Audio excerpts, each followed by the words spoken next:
That's a lot of hissing. Well, I know it's something, but that's not what it's supposed to be.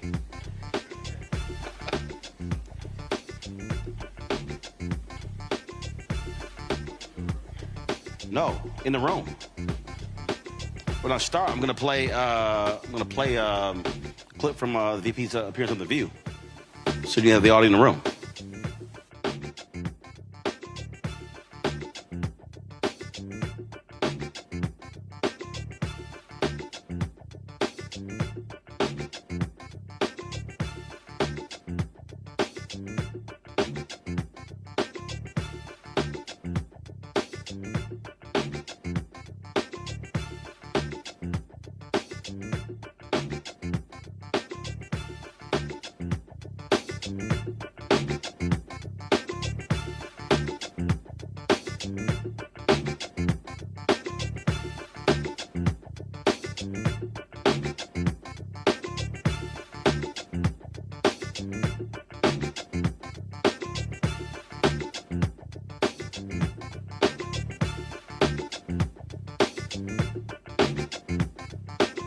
Black Star Network is here.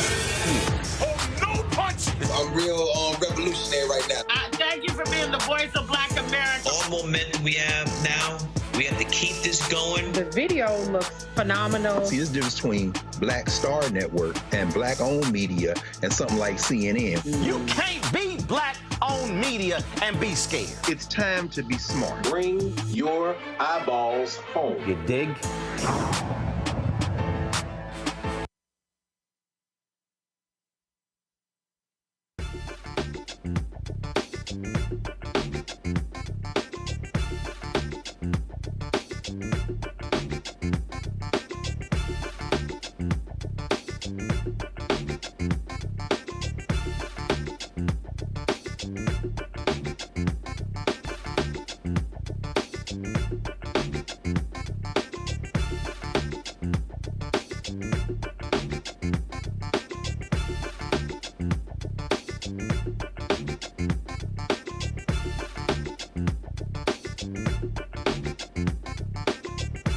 Today is Tuesday, October 8, 2024. Coming up on Roland Unfiltered, streaming live on the Black Star Network. We are live in Philadelphia. 28 days until Election Day. Lots going on. Vice President Kamala Harris today was on The View. We'll show you some of that. She also did an interview with Howard Stern. Lots to talk about, to break down what's going on. We'll talk about what's happening here in Philadelphia, how Republicans are doing all they can to target black voters here, but also to suppress the black vote. So we got a number of panelists to talk about. So lots of ground we want to cover. Folks, it's time to bring the funk. I'm Roland Martin Unfiltered. On the Black Star Network, let's go. He's got it. Whatever the miss, he's on it. Whatever it is, he's got the scoop, the fact, the find. And when it breaks, he's right on time and it's rolling. So why is that he's not knowing, putting it down from sports to news to politics. With entertainment just for kicks, he's rolling. It's on go, roll, y'all. It's Roland Martin, rolling with Roland now. He's funky, he's fresh, he's real, the best, you know he's Roland Martin now.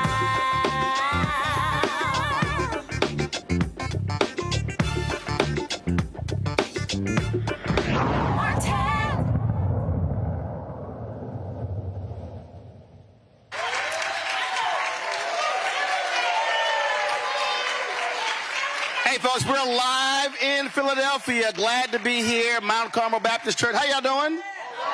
All right, glad to see everybody out. And so we are looking forward to a great 2-hour broadcast talking about what's going on in this election. It's a whole lot that's going on, 28 days.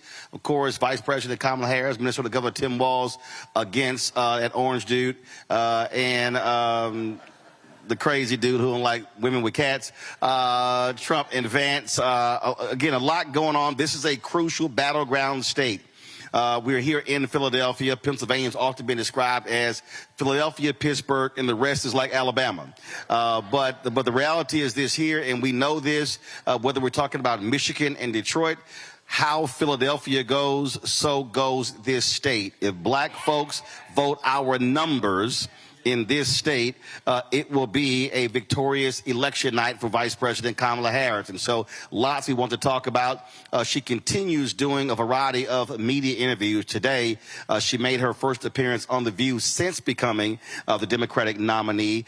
Here is some of what was talked about in that appearance.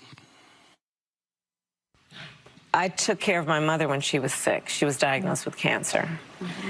And so it is a personal experience for me as well as something I care deeply about. You know, taking care of a parent, you know, that means trying to cook what they want to eat, what they can eat. It means picking out clothes for them that that's soft enough that it doesn't irritate their skin, right? It means trying to think of something funny to make them laugh or smile. And there's so much about that that really is about giving folks dignity. And to your point about being in the sandwich generation, there are so many people in our country who are right in the middle.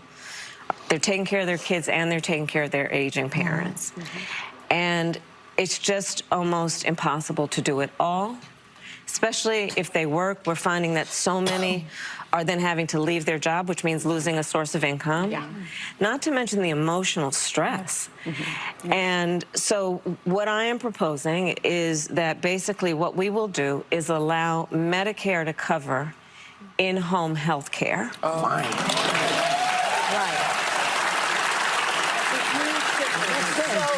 Because we're talking about these kinds of things where it's just about helping an aging parent or person, you know, prepare a meal, you know, put their sweater on. And it's about dignity for that individual. It's about independence for that individual. I mean, people are of declining skills to some extent, but their dignity their pride has not declined. They want to stay in their home. They don't want to go somewhere else. Plus, for the family to send them to a residential care facility, to hire somebody is so expensive. It wipes you out. And I'll just say, well, but here's the other thing about it. You know, people say, well, how are you going to pay for it? Here's the thing. Here's how we pay for it. Part of what I also intend to do is allow Medicare to continue to negotiate drug prices against these big pharmaceutical companies, which means we are going to save Medicare the money because we're not going to be paying these high prices, and those resources are best then put in a way that helps a family like the one you are describing. Which you have already done. Which we have already done with insulin. So it can be done. It absolutely can be done. And it has to be about just seeing what's happening. And it's such a burden that's emotional, financial, physical. Care is about physical work. And helping people do what they rightly want and need to be able to do. Before I go to the panel here, let's go to my panel back there. Dr. Mustafa Santiago Ali, former senior advisor for environmental justice, the EPA, joining us out of D.C. Teresa Lundy, principal founder, TML Communications, out of Philadelphia. Also, Dr. Larry J. Walker, assistant professor at the University of Central Florida, out of Orlando. Teresa, I want to start with you. You have a lot of folks who have been pining, complaining, the Andrea Mitchells of the world at MSNBC, others saying that she should be doing more serious interviews and taking tough questions and talking more about policy. What's interesting to me is you've seen her talk about policy, but it's not covered in the same way. Donald Trump talks about concepts, and he could just go on and on and on. There seems to be this double standard that somehow she should be laying out policies and deep proposals, and then he could just sit here and banter and talk about Hannibal Lecter.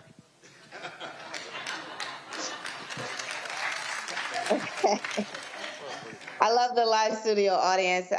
You're absolutely right, Roland. You know, Kamala Harris has actually been talking about policy the entire time. She has been in office, but also on the campaign trail. And it shows that, you know, who's paying attention, who's writing about some of the plans and the policies that's been laid out, not only by the campaign, but by various commentators and various economics and analysts that has been focused on, you know, what has Kamala done and as our vice president. And so, you know, when we see the double standard taking place here, it's not surprising, but it's also very intriguing to watch and very interesting. But I think, you know, again, people are not slow. We're not jaded in any way, shape, or form, knowing that Kamala has put in the work. And, you know, she's winning. So it's nothing else that we can really say outside of the interviews that she is doing. They are serious. She is being invited. She's not, you know, doing paid interviews here. She's actually doing earned media with, you know, shows that actually have ratings and views into homes, into neighborhoods and communities that are watching the most. So I think it's a very great strategy. But again, the double standard is real clear here in this campaign.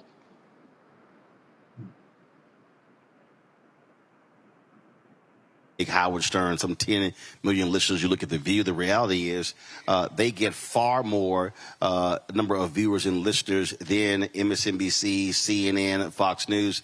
So it makes sense to also go to places that are not traditional news outlets to be able to reach those type of consumers. Yeah, you go to where real people are. So whether it's Howard Stern or a number of other shows, and of course she should also be right here on Roland Martin Unfiltered, you got to go talk to everyday people. You got to share with them how you're going to help to make their life better. You know, folks inside the Beltway, they want punditry talk. They want to be able to, you know, unpack policy to the nth degree. And that's not what Mrs. Ramirez or Mr. Johnson is interested in. They want to know, how are you going to make my life better? How are you going to help to lower these health care costs? How are you going to help me to make sure that I have a job that's going to pay me a livable wage? How are you going to address the climate crisis that's going on with these hurricanes and the floods that are taking people's homes away and shortening people's lives? So she's going to the exact right places that she should be. She's going and having conversations with the American people through these media opportunities that actually speak to what they're looking for. So I say kudos to her for actually being wise enough to know who's actually touching folks and who isn't. Larry? Yeah, first of all, I'm excited to share my hometown of Philadelphia. So secondly, listen, let's call this for what it is, misogyny.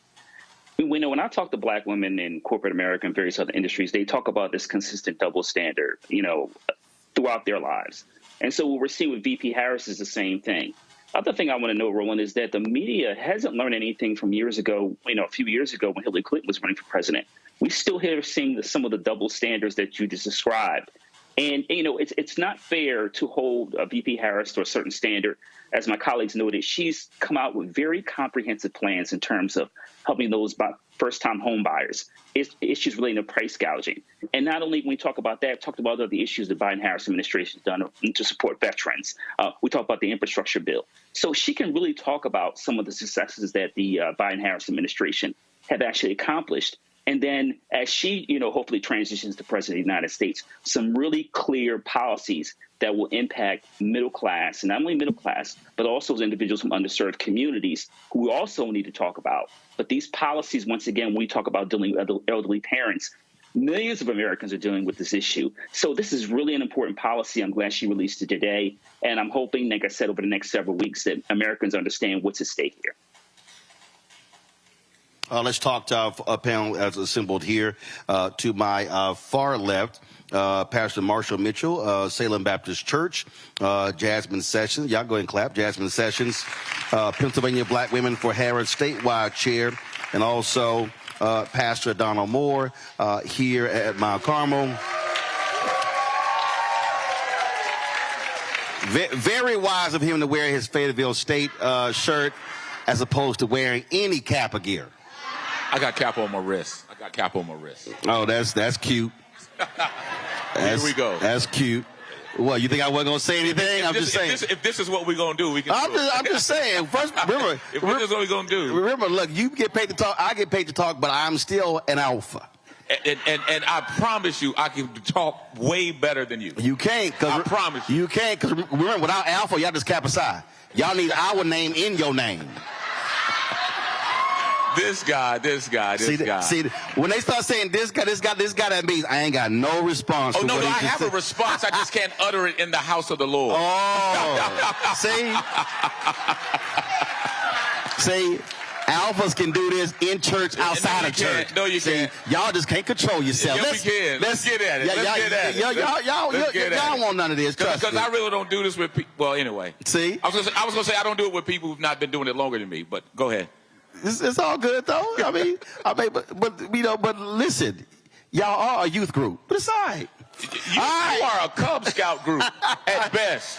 Always. At best. I'm going to set it down this way. Always remember, when you're the president of Alpha, kiss the ring.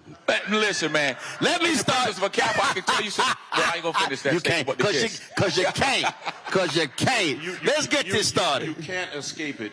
You're an Alpha. You have my deepest condolences. What little group you in? Ain't no little group. What's that? There's only one Kappa Alpha. Oh, please, man. Right in the 1911. Y'all dressed y'all dressed like deltas. Let's get this thing started. Let me get this thing started. I told y'all I cut deep. Michelle Obama said when they go low, we go hot. No, I go lower. I go all right, hell. Let's get out. I go low. I go to hell. I go low. I'm an AKA, and we are the first. You hit. Let's go. You hit below the. You hit below the knee. I'm gonna hit you in your ankles. All right. Let me ask y'all this question. Let's go. In terms of crossed a red line for me when you said y'all go to hell. I'm not going there for anybody. There you go. Precisely. But that is the Kappa home. Let's go. Let's talk. Y'all, we can do this all day. We can do it all day. All day. Let's get right down to it, because I got two alphas in the studio, Mustafa and Larry. That's how we do it. So here's the thing that when you look at what we're just talking about, it is amazing to me how often I keep hearing from these folks, we need to hear more policy. Listen, Hillary Clinton dropped all kind of policy in 2016, and then Trump, his stuff wasn't even on index cards. And so what is happening in this state? What is happening in this city? What are you hearing? And are you being inundated with data and information? I'll start on the far left. No, I'm not being inundated with information. I'm being inundated with text messages. I don't consider that information. Text messages from? Text from anyone who has a phone. It literally is overkill. I don't even read them now. I think what has to happen, running a campaign in the black community cannot just simply be done digitally. It's not done through analytics. Black people want to love, but we love viscerally. And we have to actually cut through the code of Democratic Party politics. The vice president has been to Philadelphia 16 times. She has visited with the National Association of Black Journalists, but she's got to come to the black church, which is still the arbiter of black people's conduct, opinion, and behavior. And I hope that people from the campaign are listening. I'm certain a few are here. But we do politics very differently. You can do some of it digital. It's just like church now. I love having digital members, but it's my analog members who show up every Sunday, who pay the bills and get it done. And so the politics of our community has to look different. Well, we're living in a world where you actually have to do both, because again, the consumers have absolutely changed. But the question is, what is actually happening? What is happening on the ground? Are there town halls? Are there these conversations? So what is happening in this city, in this state, specific to African Americans? Go ahead. So I think that Marshall is absolutely correct. There does need to be a stronger ground game, but you also have to take into account the digital, right? Mm-hmm. Because as a woman of a certain age, right, my younger students, they want text messages. They want to go on social media. That is how they get their information, right? But also, I do feel like the campaign is swelling. The DNC energy was amazing, and they're capitalizing and riding that wave. I, too, am not being inundated by information, but I do think that Vice President Harris is coming to the people right now. So she is being very selective about the interviews that she's doing, because she is trying to reach the people. She wants to talk about pocketbook issues. So the home health care, my mother-in-law, before she passed, God rest her soul, me and my husband took care of her. We took her in. That resonates with us. We as black people, we are caregivers by nature, right? Our parents are now aging. And so I do think that she is taking it to the people, communicating in the way that is really effective. And here in Pennsylvania, you are absolutely right. Philadelphia, the birthplace of democracy. She has been here 16 times, and she will continue to come here, and we have her back. Philadelphia has Vice President Harris's back. So, of those 16 times, how many of those have been community-driven? Well, community, which community? You have to define that, right? No, I'm talking to black people. It's a black show. It's not a lot. No, first of all, this is a black show. So when I say community, I ain't talking about nobody else. So in that case, then not a lot.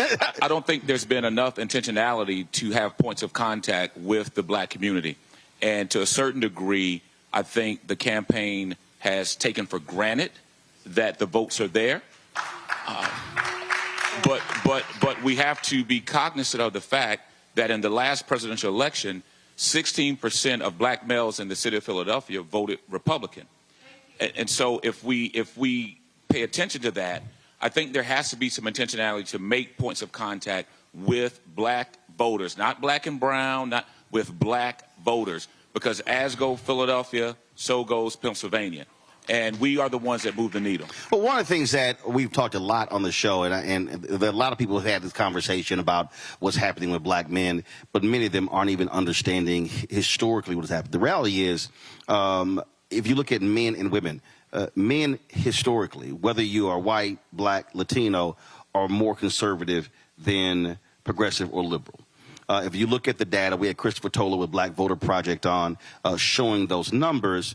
If you go back from 1972 up through present day, you've had anywhere from 10 to 23% of black men voting Republican. What you're seeing now, and this is, and I've been looking at this since 2012, that people don't want to understand. The issue is not even just black men. It's how do you now micro-target African Americans? Because the further you get away from the civil rights movement, people less self-identify as Democrats. And so part of this is how do you reach those voters? If you look at the polling data, Vice President Harris is seeing significant increases among young black women, but those young black women also were lagging behind because they were saying, hey, I'm not hearing the issues being spoken to me. And so what this forces, Jasmine, this forces, again, campaigns to have to now think differently, operate differently, because if you have to now do more work to reach black voters than you used to do because they don't self-identify. And that's, I think, a part of this, when you talk about this strategy that you're seeing, that they've implemented. Speak to, y'all can speak to that. And are you also are you hearing that? When you're having these conversations, with people, what are they actually saying? Are you hearing them talk about that? Are you seeing this divide among ages? I'm definitely seeing it among ages and genders. I think one of the things the Democratic Party has struggled with, and trust me, I don't have a plan B other than Vice President Harris. That part. So there is not a fallback position. But I think with the Democratic Party, I think... Well, no, that's not a fallback position for you, but there is a fallback position, which is the couch. Well, I think the couch is actually the leading candidate. The couch is going to get more votes than either of the other two, right? And so what I think the Democratic Party has to do, people talk about learning love languages. The Democratic Party has not learned black, straight men's love language. And that's economics and that's family. And so I think if you can pierce that bubble, you get a better, more alert audience. For me, it's not about getting 90% of the black male vote. In fact, in Philadelphia in 1983, when Wilson Goode ran, he got 393,000 votes. When Sherelle Parker ran the last time, she got 193,000. And so that diminution of 200,000 is what we've actually got to start shooting for. Right. Not just the universe of people who are coming out. And I think it's speaking a love language to people who are not explicitly feeling the love. They want to be loved. it's the right place for them to be loved, but they're not communicating well with them. But also, if I may, I agree with you. The Democratic Party has not learned black women's love language either. It is just that black women vote often. We bring our mamas, our daddies. We have just a sense of responsibility. But to be clear, the Democratic Party, they have not learned our love language. It is wonderful that we have VP Harris. Look how long it took us to get there. That is owed to us. Let me be clear. Supreme Court Justice Jackson, that was owed to us. Y'all still in the negative. But we know our civic duty as black women, and we carry it as a burden, and we carry it all the time. And the Democratic Party knows that. They have to do something different. Well, I think we make a mistake whenever this conversation happens. I think the mistake that we make is we act as if there is a separate entity. First of all, the largest group that votes Democrat are black women. The second largest are black men. So when we say the Democratic Party, that is us. So the question that, but again, so there's a difference though between the classes that run campaigns, that fund campaigns, and the ones that actually vote. And so the decision has to be made, how do you shift from being a sharecropper to an owner? And which also means what types of demands are made in off years. So it's not just a presidential year. Okay, what then happens next year? Then the midterms, and then 27, then 28. And so that's sort of how I approach this. And it also makes clear to folk that if you're not making the proper investments, then you're not going to see the return. And I think that's what you also are seeing. And the struggle that we're seeing right now really is not a Democratic Republican issue. The struggle is people say, I don't believe that my vote can make the difference. But what I keep saying to folk, Pastor, is, yeah, that means that we can't, after the election is over, then just go home. You then have to keep that same mobilization and organization in place to now push the very people to then do what we want to do, because otherwise, if we just vote and then go home, you're right, nothing will change. I agree. You would ask about if we see differences between the ages.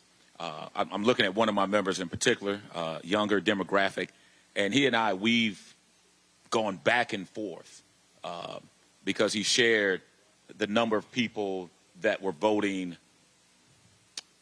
for Republican, position themselves to vote for Republican. And then when I ask why, the explanation and rationale is just not there. I think they. So what was it? Well, for some of them, it was I think it came out to 70 cents a day, whatever the stimulus check was that they received.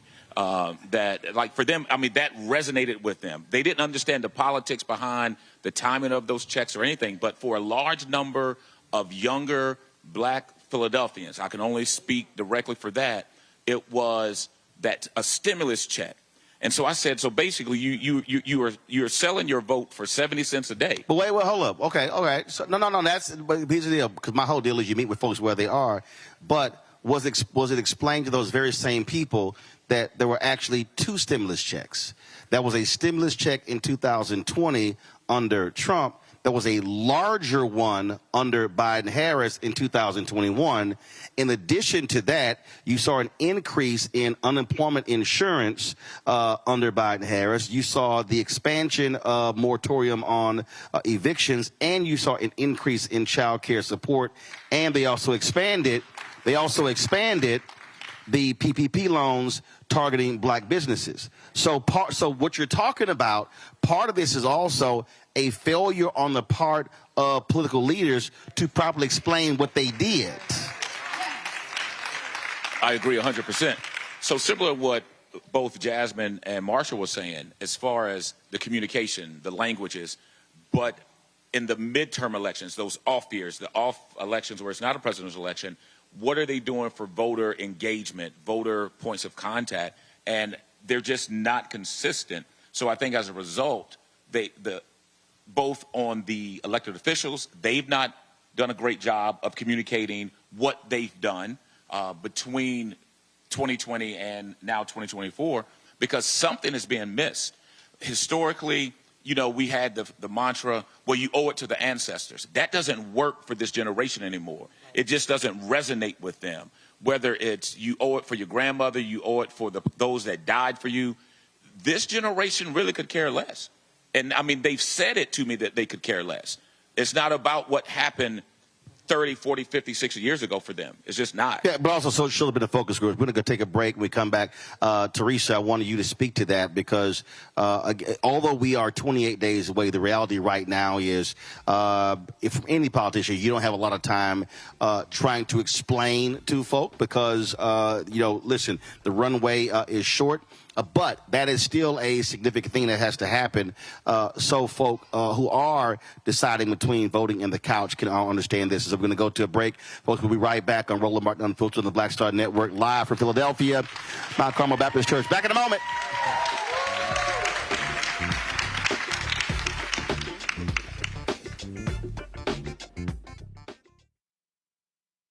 He told us who he was. Should abortion be punished? There has to be some form of punishment. Then he showed us. For 54 years, they were trying to get Roe v. Wade terminated, and I did it, and I'm proud to have done it.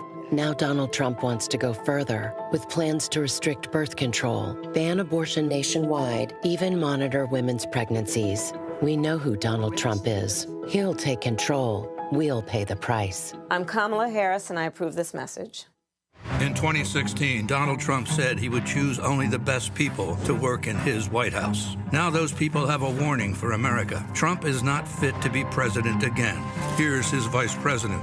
Anyone who puts himself over the Constitution should never be president of the United States. It should come as no surprise that I will not be endorsing Donald Trump this year. His defense secretary. Do you think Trump can be trusted with the nation's secrets ever again? No. I mean, it's just irresponsible action that places our service members at risk, places our nation's security at risk. His national security advisor. Donald Trump will cause a lot of damage. The only thing he cares about is Donald Trump. And the nation's highest-ranking military officer. We don't take an oath to a king or a queen or to a tyrant or a dictator. And we don't take an oath to a wannabe dictator. Take it from the people who knew him best. Donald Trump is a danger to our troops and our democracy. We can't let him lead our country again. I'm Kamala Harris, and I approve this message. I get it. The cost of rent, groceries, and utilities is too high. So here's what we're going to do about it. We will lower housing costs by building more homes and crack down on landlords who are charging too much. We will lower your food and grocery bills by going after price gougers who are keeping the cost of everyday goods too high. I'm Kamala Harris, and I approve this message because you work hard for your paycheck. You should get to keep more of it. As president, I'll make that my top priority. Bob and I both voted for Donald Trump. I voted for him twice. I won't vote for him again. January 6th was a wake-up call for me. Donald Trump divides people. We've already seen what he has to bring. He didn't do anything to help us. Kamala Harris, she cares about the American people. I think she's got the wherewithal to make a difference. I've never voted for a Democrat. Yes, we're both lifelong Republicans. The choice is very simple. I'm voting for Kamala. I am voting for Kamala Harris. IVF is a miracle for us because it allowed us to have our family. After having my daughter, I wanted more children, but my embryo transfer was canceled 8 days before the procedure. Donald Trump overturning Roe v. Wade stopped us from growing the family that we wanted. I don't want politicians telling me how or when I can have a baby. We need a president that will protect our rights, and that's Kamala Harris. I'm Kamala Harris, and I approve this message. Of 100 Republicans who worked in national security for Presidents Reagan, both Bushes, and for President Trump, now endorsing Harris for president. She came up as a prosecutor, an attorney general, into the Senate. She has the kind of character that's going to be necessary in the presidency. Vice President Harris is standing in the breach at a critical moment in our nation's history. We have a shared commitment as Americans to do what's right for this country. This year, I am proudly casting my vote for Vice President Kamala Harris. Former generals, secretaries of defense, secretaries of the Army, Navy, and Air Force, CIA directors, and National Security Council leaders under Democratic and Republican presidents, Republican members of Congress, and even former Trump administration officials agree there's only one candidate fit to lead our nation, and that's Kamala Harris. I'm Kamala Harris, and I approve this message. Hello, I'm Marissa Mitchell, a news anchor at Fox 5 DC. Hey, what's up? It's Tammy Roman, and you are watching Roland Martin Unfiltered.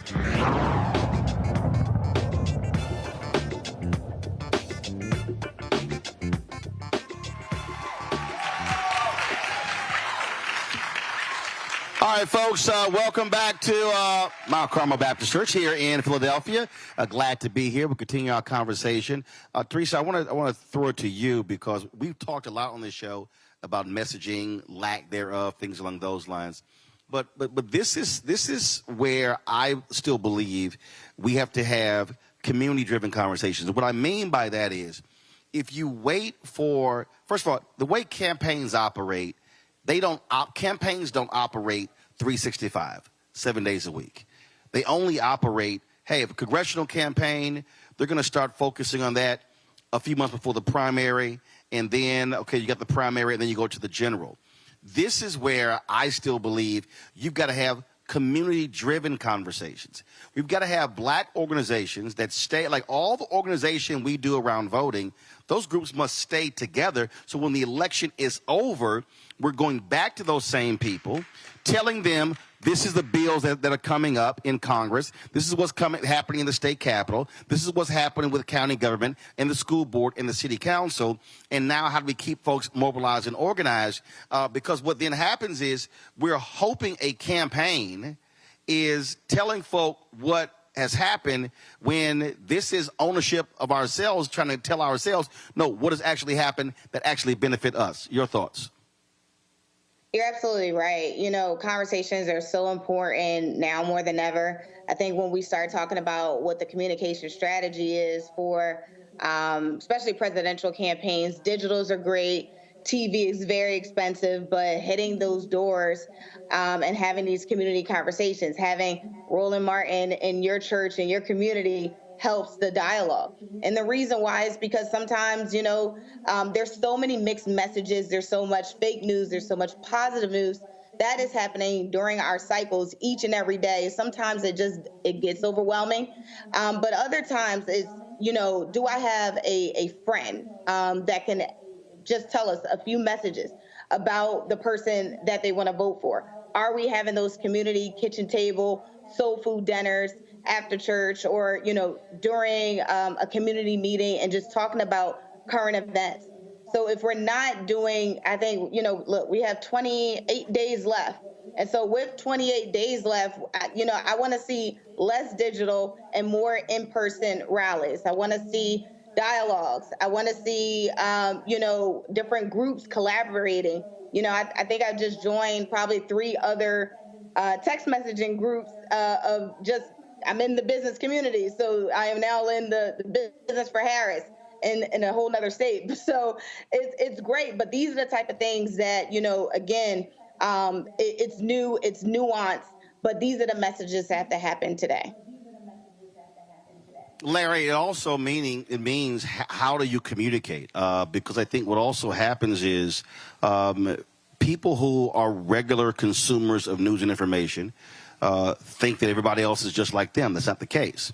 And so it's also combating a lot of misinformation, disinformation that's being targeted to us so people understand. Like I said, when somebody says Trump gave us the stimulus check, first of all, it was a democratically controlled Congress that actually passed it first. That's a fact. If it doesn't get through the Democrats in the House, ain't a bill. Then it goes over to the Senate. He holds the checks up so he can put his name on it. But again, and so that also requires, Larry, where it's not a Democrat-Republican conversation. It's a this is what got done conversation. And so because it's a lot of folks who have problems with party, and I keep saying I don't look at party, I look at what got done, then I look at who did it. Roland, I'm glad you hit on the point. I was just about to talk about misinformation. And the reason why I was going to do that is I've had some conversation with black men, and sometimes when I hear them, they're repeating the same talking points. VP Harris put black men in jail, et cetera. And so I want to particularly focus on black men, because you talk about focus on specifically, certain communities. And black men are being hit with a lot of misinformation for the last several years. And to be honest with you, it's been quite effective. I think it was Senator Kelly just this past weekend was on one of those talk shows, and he talked about a lot of the misinformation that China, Iran, and some other countries are, involved in, and particularly targeting black men. And we know that we saw that the last several years. But we do have to do a good job of explaining to black men about the infrastructure bill, the CHIPS and Science Act, and various other pieces of legislation, student loan forgiveness, all these other issues, insulin, capping insulin, all these other issues that are critically important as it relates to like I said, when we talk about Philadelphia in terms of how it's going to impact, your grandmother, or your mom, or you, or these other individuals, in contrast to the Trump Project 2025 plan, getting rid of overtime, coming after unions, all these other issues that will hit your pocketbook and have obviously have a major impact on the black community. But once again, the amount of misinformation that black men have been exposed to is like nothing I've ever seen. And not only concerns me for this election, but it concerns me over the next 2, 4, 6, 8 years. Well, if you look at 2019, out of all the candidates, the one candidate that was a target of the most Russian troll farmers was then Senator Kamala Harris. And so, again, that's just understanding what was going on there. Mustafa, when we talk about, again, understanding facts. We've seen what has happened over the past week, where you've had Donald Trump, J.D. Vance, and all these conservatives lying about the federal government's support for people impacted by Hurricane Helene in Florida, South Carolina, Georgia, North Carolina. I mean, just flat out lying, just making stuff up. And then you hear folks sitting here trying to trash President Biden, Vice President Harris. So here's a perfect example. You've got this hurricane bearing down on Florida right now. Go to my iPad. These are the members of Congress, Republicans, Mustafa, that voted against funding for FEMA. And I can guarantee, including Byron Donalds, you see him right there. You see one of the biggest loudmouth, Matt Gaetz, and Anna Paulina Luna, also another loudmouth. You may have seen that video when then Senator Harris was accosted in the airport, and that was actually Luna who was yelling at her about something dealing with immigrations and Latinos. I can guarantee you, after the devastation, these 6 folks are going to be begging the federal government for money, and they're the ones who voted against FEMA. So, Mustafa, when you look, you deal with environmental issues. When we talk about climate change, we know which party actually says it's a hoax and which party says it's real. And so when we're having these conversations and people get caught up in, well, man, you a Democratic shield. No, you need to make a decision when it comes to the issues that matter to you. There's a clear difference between a person in one party or the other. There are very few people who are moderate. First of all, there are virtually no moderate Republicans. You do have moderate Democrats because of how districts are drawn. And so that's also part of the conversation, explaining to people issues and then who supports those issues. Yeah, one of the ministers there talked about intentionality. So there is intentionality by the individuals that you put up there on the screen to make sure that there is still chaos and conspiracy theories, because they know that then folks won't be able to make the right moves. They'll just get mad at somebody, and folks usually get mad at whoever's in power. There was intentionality also by the Biden-Harris administration to address issues inside of our communities. And I like facts and I like policy. So we know that we had a serious, and we still continue to have a serious issue with lead in the water. So look at which party actually did something about changing out those lead lines that are impacting our children and causing neurological damage. Look at which party actually decided to not just deal with climate in words, but to actually put real dollars behind that. So Larry had mentioned, the bipartisan infrastructure bill, the climate bill that put real dollars out there. And for those who say that folks don't make investments in our communities, and as somebody who's worked on environmental justice and climate justice for a while, We now literally, before we were lucky if we had a few $1 million, now we have billions of dollars to be able to help to strengthen and heal our communities.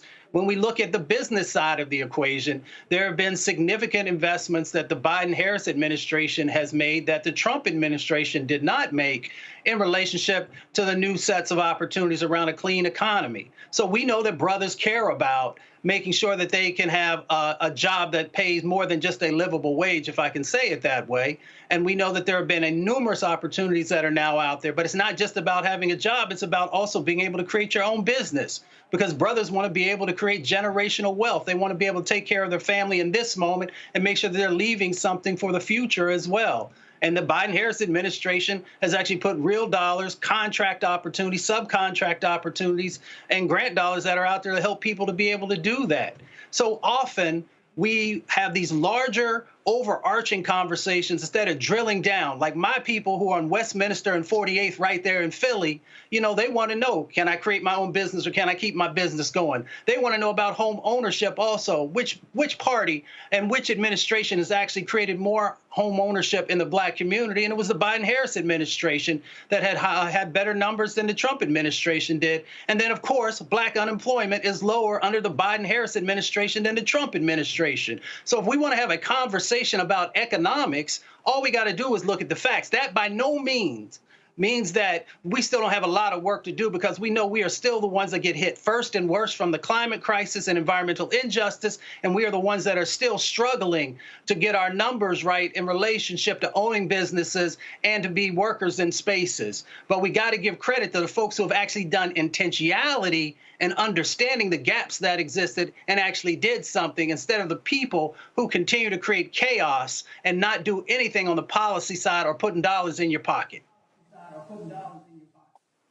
Marsha, on that particular point, it's interesting to me when I hear young brothers say, I had some brother who was in Compton. He emailed me and he was like, man, you know, we had money in our pockets when Trump was there.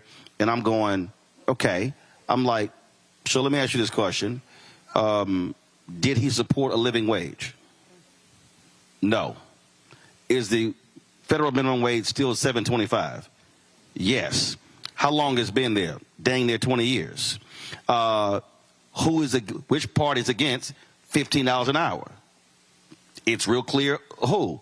But what you have is, I think you have this fantasy world that some people are living in when they say, oh, my life was so much better under Trump in 17, 18, 19, but then I got to remind folk, well, he was handed an economy by Obama-Biden that Republicans fought.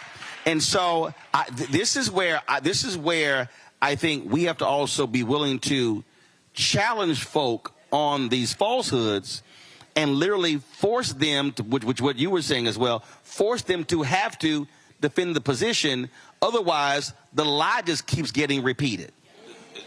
Lies have longer legs and they are faster than the truth and public policy decisions. So I think we've actually got to do something radically different. You have made the tragic mistake of trying to be reasonable and rational in a time when people are irrational, emotional, and visceral. Donald Trump's people enjoy the lies. They thrive and prosper on the lie. The worse the lie, the more ecstatic they are to support it. See, but it's not just his people. We have black chaos agents. Well, but hold on.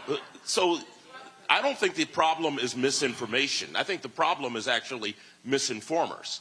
And there are more misinformers out there. And what we have, the challenge we have, the black pulpit is more muted today than it has ever been in its history.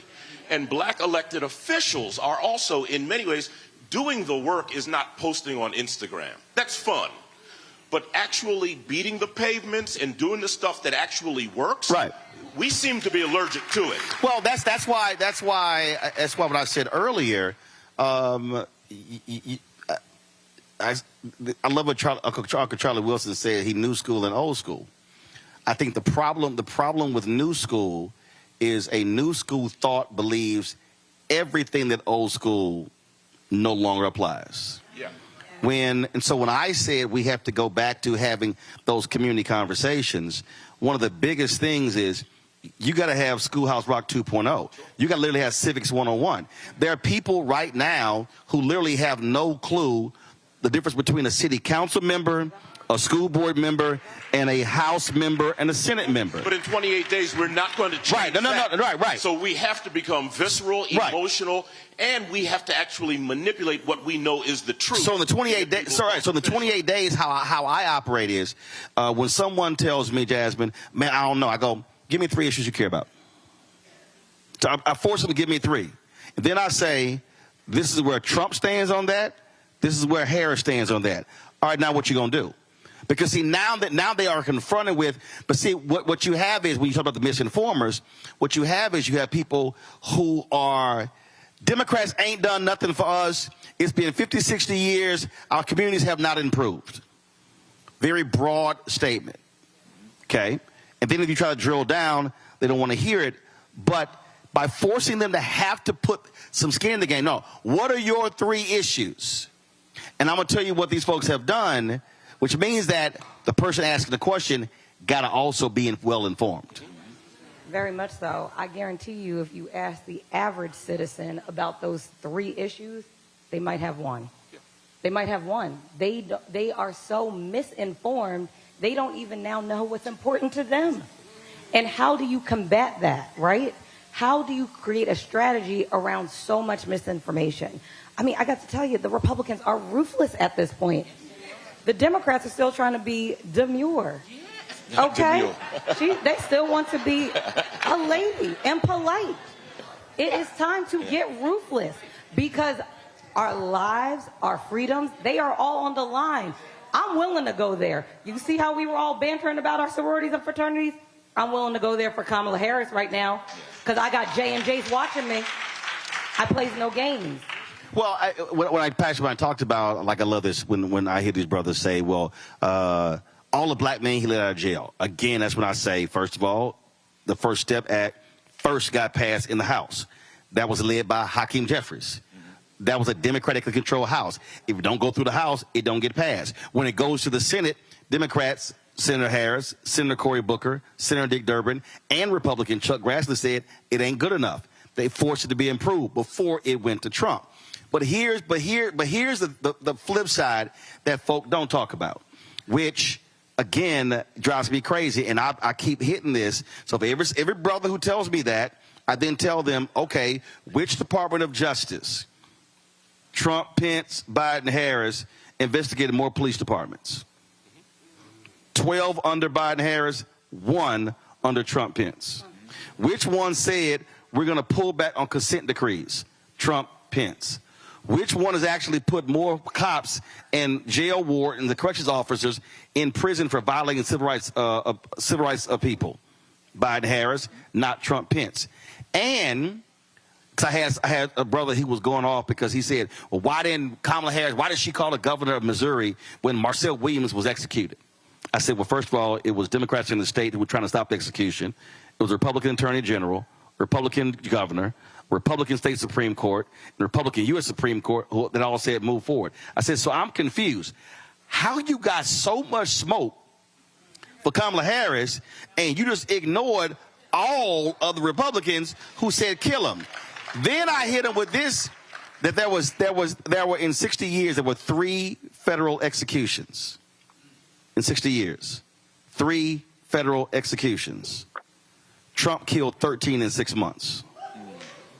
So again, this is where, to your point, oh, y'all want to swing? Let's swing. And you have to now that person says, I don't care, that's fine, but I just simply can't allow the lies to simply stand. And it's not just the lies that bother me and get me. It's the degree of spectacle that certain people have become accustomed or have an appetite for.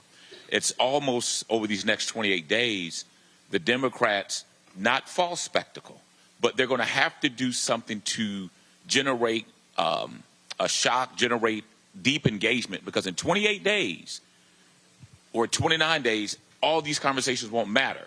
And not that they won't matter, because we still need to continue the conversations, but in 29 days, we'll be sitting around saying, wow, what happened? Wow, we can't believe. And then the pulpiteers will have to answer these questions. Well, Pastor, how did God allow something to happen like this? Well, no, you have the right to vote. You have to be registered. There's a part you have to play. But there is a certain level of spectacle that I think society as a whole, not just Republican, not just Democrat, not just black, white, BIPOC, or whatever the case is, I think it's a certain level of spectacle that people have come to be enticed with, and that's what feeds them way beyond facts. Well, he's an entertainer, and folk fall for the entertainment. They fall for the reality show. I just believe, when you were talking earlier about preachers, look, there are preachers I know all across the country. My wife is an ordained minister, and I think what has happened is, when you talk about being muted, I think what you have is you have so many people who are scared to death, thinking they're going to lose their IRS status, not realizing that they can't name one church that has lost their IRS status. Precisely, and you got conservative pastors literally in the pulpit saying Democrats are demons. And one dude is like, one guy literally said, if you voted for Biden, get out of my church. And he still got his IRS status. But the thing that I keep saying, you have to go old school. I can't listen to preachers continue to say folk need to go through the black church. And I'm like, yeah, but how am I going to go through you if your church door is locked? Mm-hmm. I mean, again, I'm going to go back to, you have to start asking some real questions. Where are you seeing these conversations? Forget the fact that we're here with the cameras. And here's what's crazy. I'll give you this one here. I should have been inundated with requests from preachers this year to bring my show to their church. You will be. No. But what I'm saying is, what I'm saying is, yeah. Even take the show out. Are you seeing these community conversations? No. No. And so we have folk who literally are only talking on Sunday, maybe in Bible study, and not doing anything else, but they want to claim the mantle of the black church and Dr. King and Southern Christian Leadership Conference. And that, to me, if the black church wants to truly be relevant in the 21st century, then it has to make itself relevant. To that point, right, for those community conversations, I can't speak for all 2,700 places of worship in the city of Philadelphia, but I can speak for the Mount Carmel Baptist Church.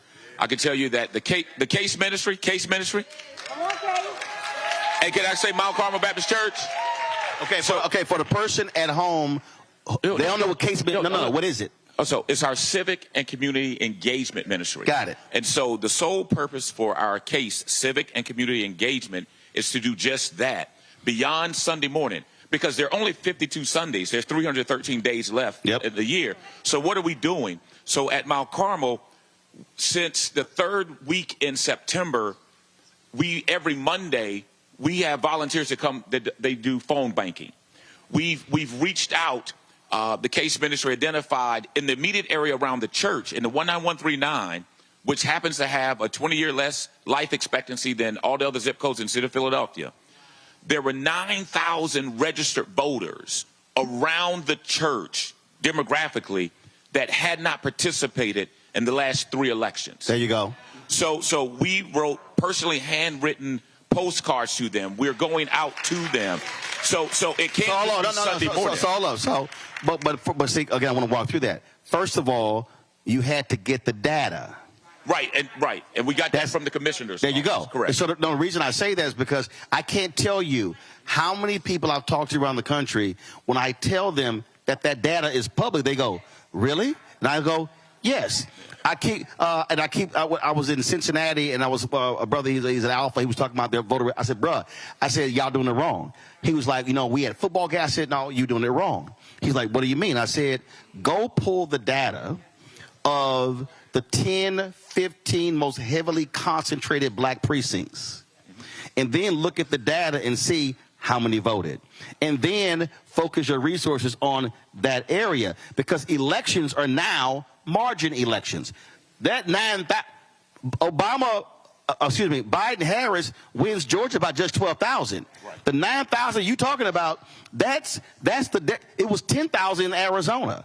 And so what you're talking about is exactly how it should be done. I'm saying a lot of folk aren't doing that because they're talking a good game as opposed to actually putting the plan of action to reaching those people. Go ahead. We did exactly that. Our church is in Montgomery County. Most of the people who are in Montgomery County who think they've arrived came from Philly. So they're from Germantown originally. So a sense of really who we are and where we started. We didn't really start in Germantown. We started in North Carolina, but Germantown is where we landed, right? And so what we did in Germantown is we looked at every single district in Germantown and took people through the district where they used to live. And what we found is in the midterm election, we found in Germantown and Mount Airy, 10% of the eligible voters in districts all across wards. We also have to remember that our black elected officials who love incumbency have a vested interest in keeping new, inspired, enlightened, and inspirited voters out of the polls. They want to remain honored and humbled and on Instagram.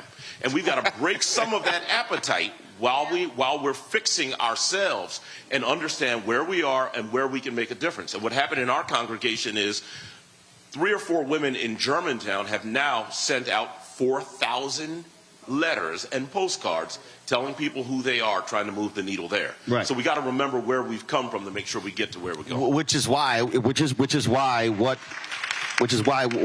I keep getting at, and even though it's 28 days, these things can be happening over the next 27 days.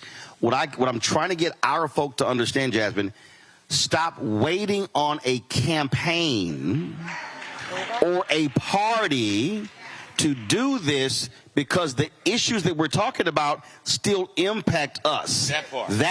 So that's I'm trying to get people to understand that you don't have to wait. The reason the phone call blew up, first of all, Win with Black Women started 4 years ago.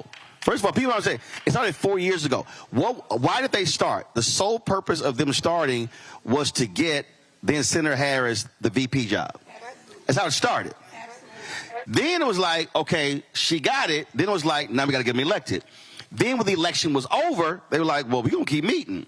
That's how they were still meeting 4 years. That call that Sunday night when Biden decided not to run, that was their regular call. That wasn't in response to him dropping out. Then it blew up because people were like, yo, there's a call. And then that's how 44,000. Well, I was at a golf tournament in New Jersey when Biden drops out. I then hit Mike Blake. Mike hits me like, yo, we're going to do a call tomorrow with brothers. Next day, we had 55,000. So because of what black women did on Sunday, black men on Monday, on Tuesday, Latinas met. On Wednesday, South Asian women met. On Thursday, the white women met. On Friday, the black gay folk met.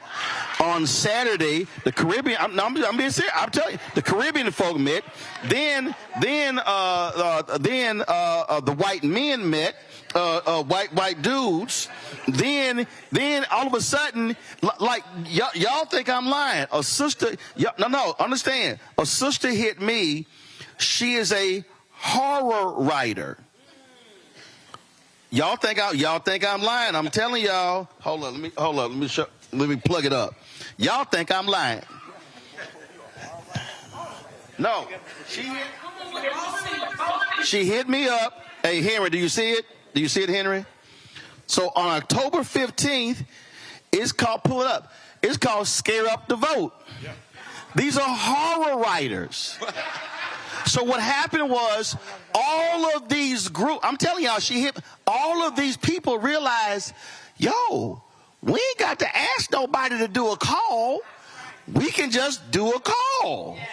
And so what I'm suggesting is, if we had that amount of energy that came in that moment, this is where our folk nationally, statewide, locally should be saying, well, wait, we can replicate that every single year in every community, but you have to care enough to actually make the call, organize it, and then follow through. Final comment before I go to break. So, did you hear me previously when I said black women will save the democracy? Oh, okay, I didn't know if anybody heard that.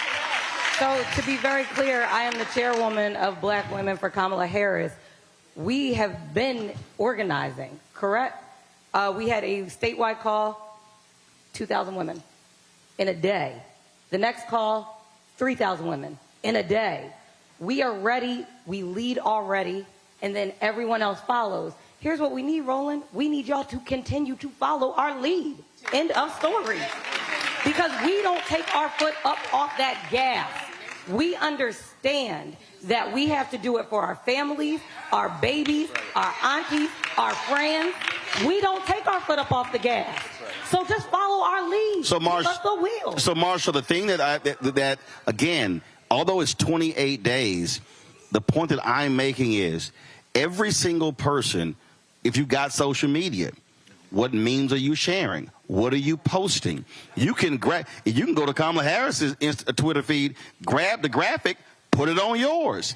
I'm just saying that people have to be thinking that way in terms of how can I move the needle, because this is going to be a margin election and every vote truly will count. Final comment. So I'm moving like I'm scared, but I'm thinking like I'm going to win.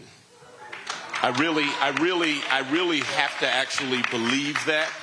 And I want the campaign to believe that, and I'm hoping that all of these estuaries turn into streams, streams turn into rivers, rivers dump into a bay, and then we have an ocean of votes. Final Pastor, for me, at this point, I can't even wait on a campaign. Right.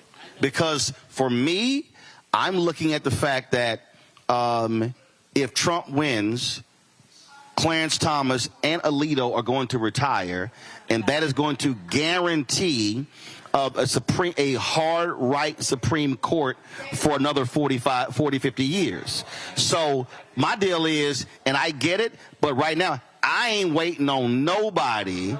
I'm going to use everything I got at my disposal to make it happen. And to that point, I know there's a number of pastors in here. I think what I would impress upon your viewers and listeners moving forward, for all the clergy who are scared to say something on Sunday, that's not me. You can utilize your personal social media platforms. You are still an individual citizen that has freedom of speech and things of that nature. Use your platforms to meet your congregations, to meet and contact other people, because we have to do things unconventionally because it's only 28 days left. Absolutely. Is my panel there, or have they been dismissed? They're still there. Let me get a final comment from them, because in the next hour we're going to be just here at the church. So, again, 28 days, Mustafa, and folk who are watching and listening, they need to understand you got to be in this game. Just voting is one thing, but you should be saying, looking at your state right now, what's the registration deadline? How many people can I register before the deadline? That's the first thing. Then the second thing is, does my state have early voting? How can I get folk to vote early? And then if they don't, then how many people can I move and activate to get to the polls on election day? Mustafa, you go. My grandmother says you have power unless you give it away. We can utilize our power to make sure that we are making the investments inside of our communities, making sure that we are putting the right people there that we can hold accountable and who actually understand the dynamics that play out in our neighborhoods and inside of our families. But the only way that happens if we use our power to make sure that we're electing those individuals who won't who will make sure that they're there for us. So in the words of James Baldwin, he said that if I love you, I have to make you conscious of the things you don't see. Let's make sure that people see our communities and that they see the brilliance that exists there, and that we actually vote for individuals who care about us. Teresa. Here in the Commonwealth of Pennsylvania, which is going to be a battleground state, we need to know that there are 2 opportunities for in-person voting, which is October 21st.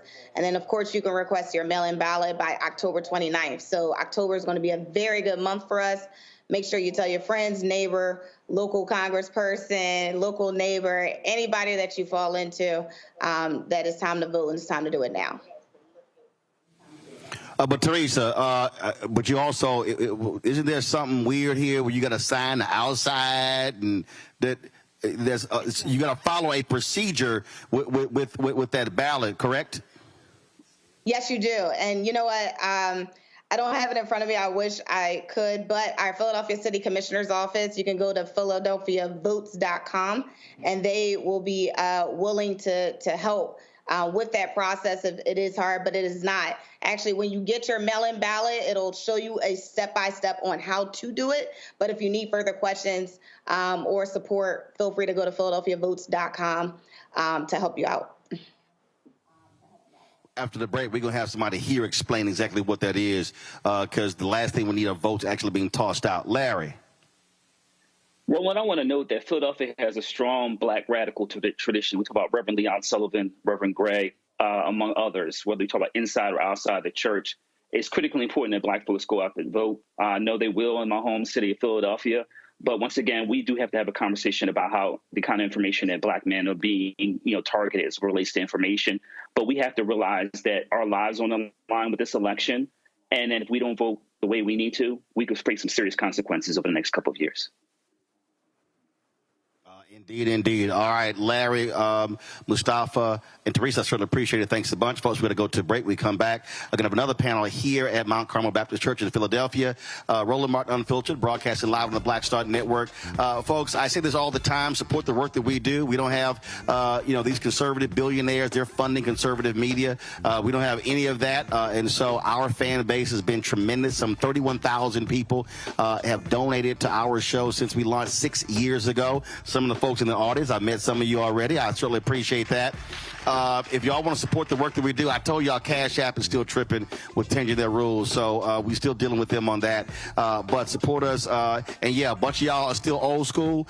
They send check and money orders. Trust me, it's still cash the same way. It's a little bit more work, but P.O. Box 57196, Washington, D.C. 20037-0196. PayPal, R. Martin Unfiltered. Venmo is RM Unfiltered. Zelle, Roland at RolandSMartin.com. Roland at RolandMartinUnfiltered.com. We'll be right back.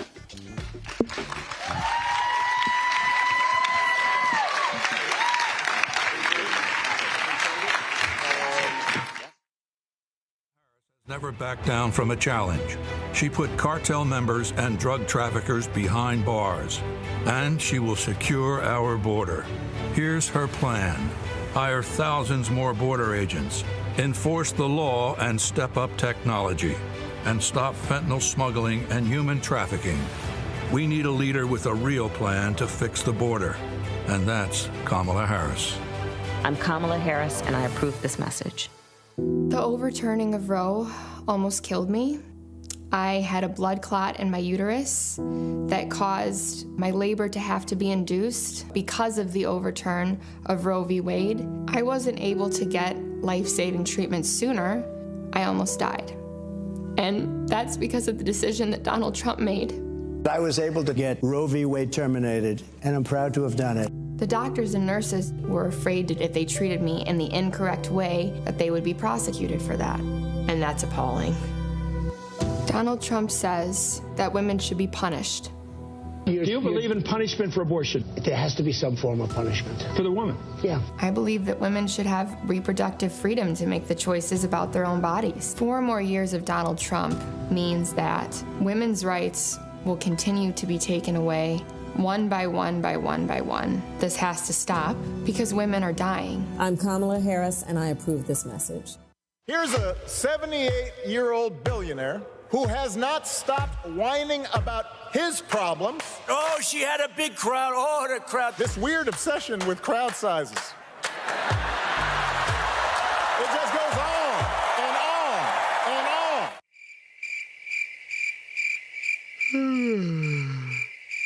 America's ready for a new chapter. We are ready for a President Kamala Harris. I'm Kamala Harris, and I approve this message. There's nothing socialist about Kamala Harris. Trump says Harris is a radical. I don't buy it. Conservatives have a supermajority on the Supreme Court. With a likely Republican Senate, those checks and balances will keep our country sane. If Trump wins, he could end up with total control. I'm a conservative. I don't agree with Harris on everything, but she was a tough prosecutor, and she put bad guys in prison. I voted for Donald Trump 3 times. I'm voting for Kamala Harris in November. Now, I'm voting for Kamala Harris this fall. He told us who he was. Should abortion be punished? There has to be some form of punishment. Then he showed us. For 54 years, they were trying to get Roe v. Wade terminated, and I did it, and I'm proud to have done it. Now Donald Trump wants to go further with plans to restrict birth control, ban abortion nationwide, even monitor women's pregnancies. We know who Donald Trump is. He'll take control. We'll pay the price. I'm Kamala Harris, and I approve this message. I get it. The cost of rent, groceries, and utilities is too high. So here's what we're going to do about it.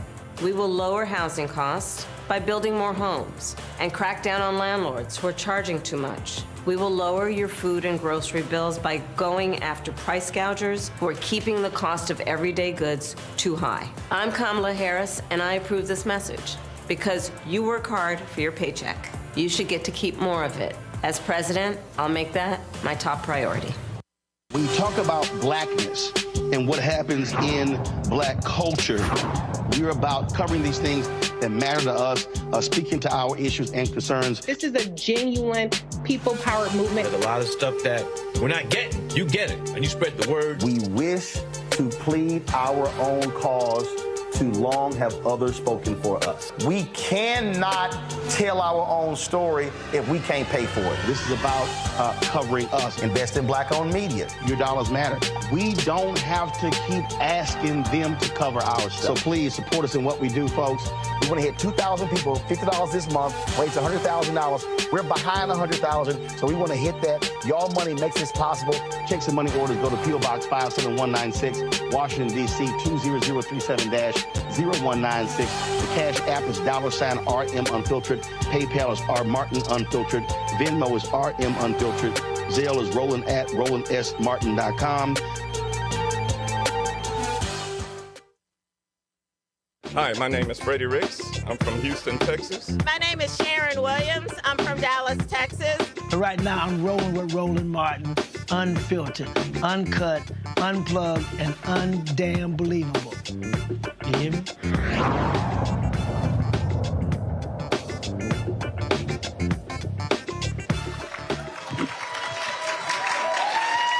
All right, folks, we are back. Mount Carmel Baptist Church in Philadelphia. Glad to be here.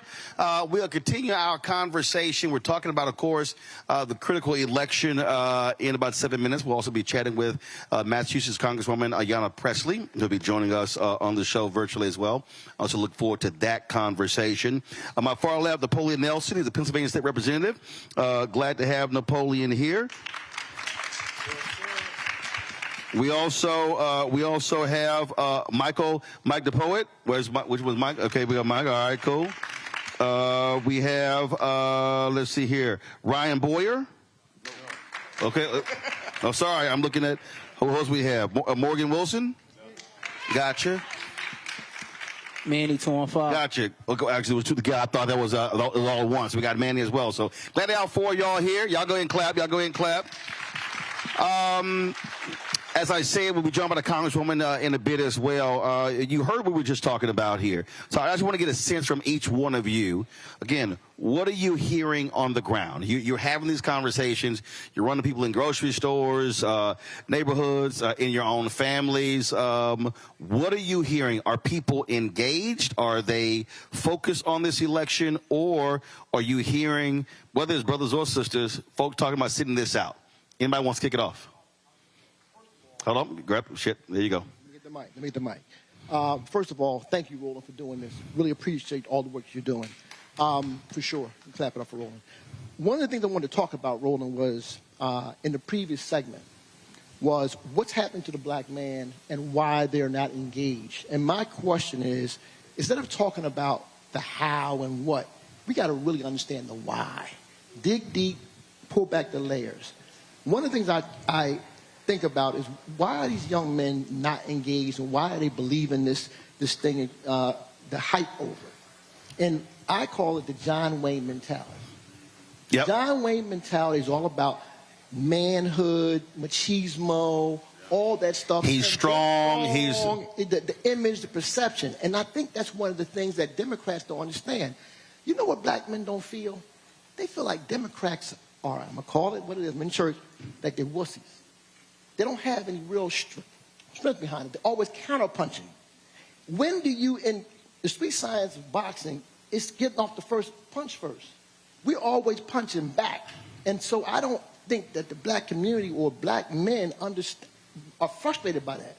So if you feel as though you don't have power and that you're not engaged or you're not feeling like you're really taking control, that's the image that Trump projects. So, right. First of all, what you're saying is correct. I remember in 2000, actually, I think it was an Associated Press story, and it was a Philadelphia barbershop. That was stated, the same thing was stated by President then Governor George W. Bush. And so I totally understand that. The only reason I think we have to teach folk why that's crazy is because Trump can sound strong, he can perform strong, but he's actually weak. But see, that's not. No, I understand. All right. And then I think what we then have to do is, for the folk who are looking for the performative, oh man, he talked tough, he gonna do, you know, even though I disagree with him, he gonna do what he say, but is that hurting you? Because so again, I understand this because that actually applies this notion of toughness, of manhood, but manhood is also winning. No question. And I think that I think that is an issue which again requires us to have to walk folk through. Okay, you like him talking tough, but are you actually hearing what he's saying? And then how is that going to impact you? Got it.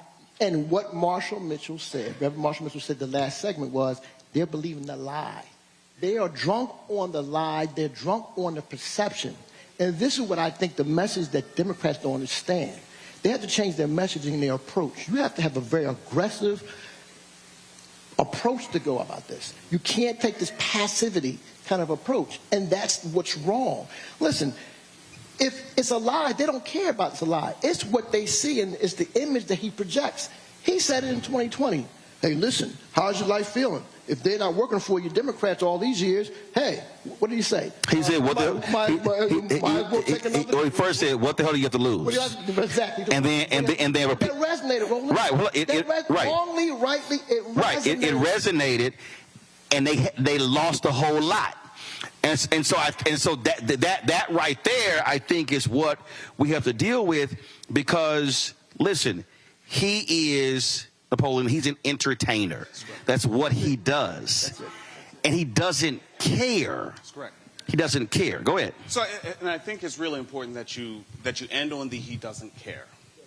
There's a moment that we're in right now where folks are going to have to make a decision.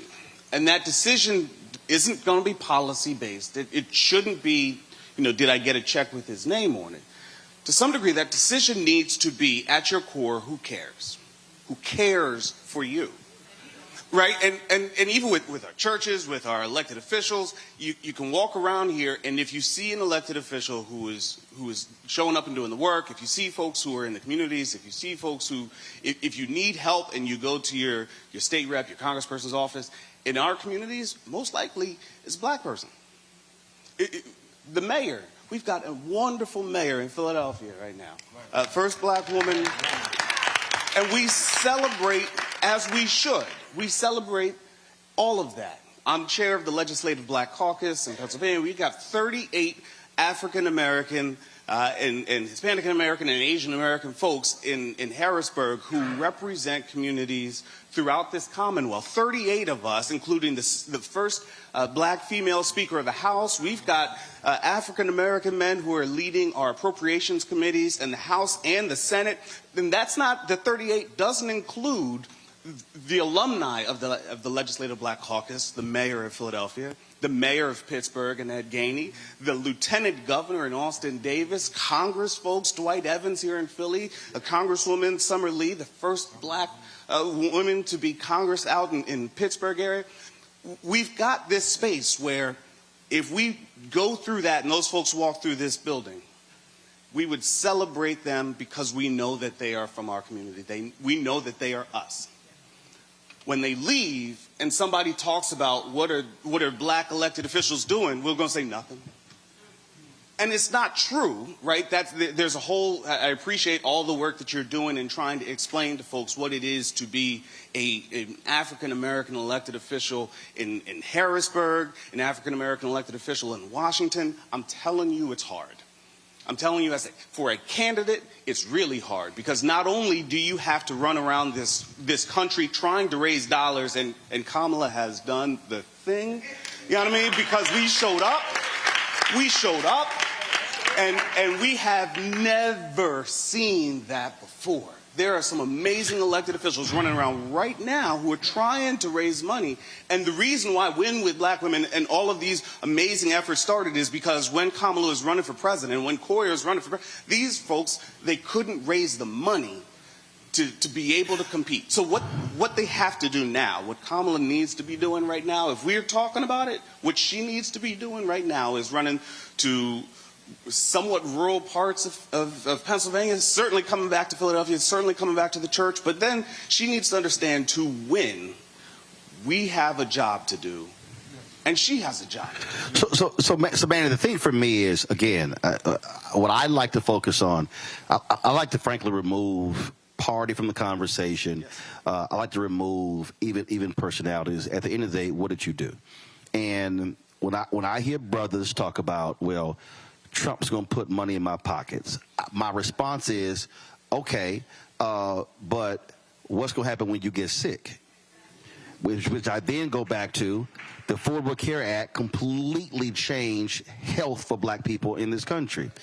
And then some cats were like, yeah. Then I say, well, who tried to kill it 60 times? Right. See, I think what has to happen again here is we have to be, if we get caught up in a party debate, then we're losing it. It has to be what got done and how did that specifically impact you. When we have that conversation, then I think we can educate some folks. Just again, real quick, I want to know, what are you hearing? When you're talking to people, what are they saying to you? What are you hearing? Listen, I think everybody's excited. I think everybody's tired. I promise you that. But I think we're realizing that this is our moment. It's going to be close. It's going to be close. Michael? It's going to be a very tight election, and we know it. Michael, what are they saying to you? What are you hearing? I hear excitement. First, give honor to God to be able to hold space here. I'm hearing that we need the help of the enlightened to be lights. I'm from South Philly, born and raised, veteran. So I appreciate and love America in a different way.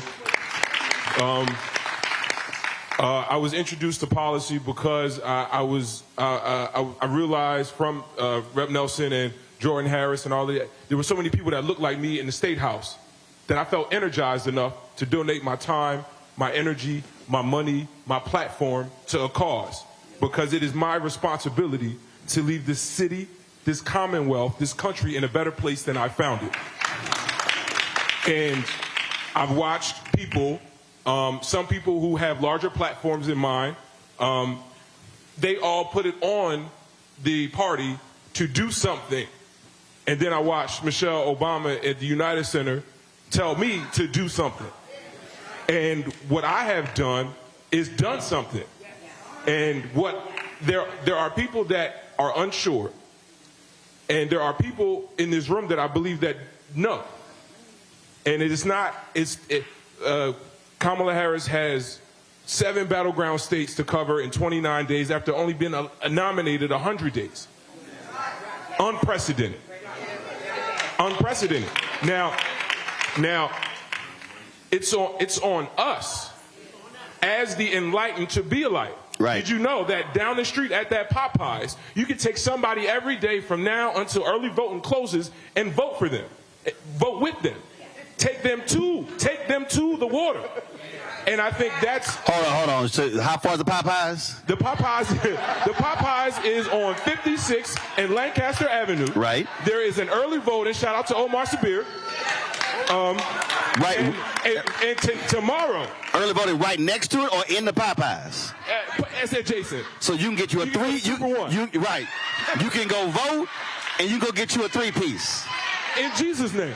Okay. In Jesus' name. See, what I'm hearing is that as much as we need Kamala Harris to speak to us, I stand with my black brothers who say we have not yet heard a message specific to us.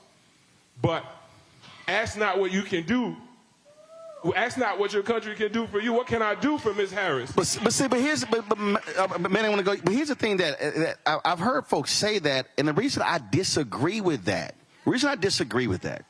is because when the vice president is talking about black maternity issues, that's black men, because boys are being born. That's not her talking to women. Black women dying or having issues in childbirth, that's a black male issue. Healthcare, that's a black male issue. Housing, owning a home, that's a black male issue. It baffles me when I hear folks say, I need to hear a black male agenda, when I'm going, every single one of those has a direct impact on. I did not ask for a black male agenda. No. I'm not meaning you. I'm saying I've heard that all across the country. Yeah. And when I hear that, I challenge them by going, okay, can you name me what that is? And typically they actually can't. But I want to get what are you hearing? What are you hearing? What are they saying to you? And what are you responding back to them? Bismillah and alhamdulillah, salatu wassalam, rasulullah sallallahu. So real quick, raise your hand if you was born in the year 1997 or below. No, I'm talking about sooner, from 97. You mean 97 to present day? The present day. Right, because you said below, that was me. I'm 68. That was below. No, below. As gotcha. So day. Raise your hand. 97 present day, raise your hand. 97 to present day, right? Okay.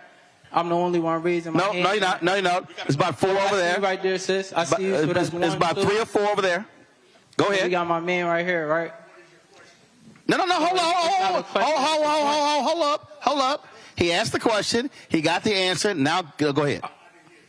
Now the question was, if you born 97 forward, raise your hand.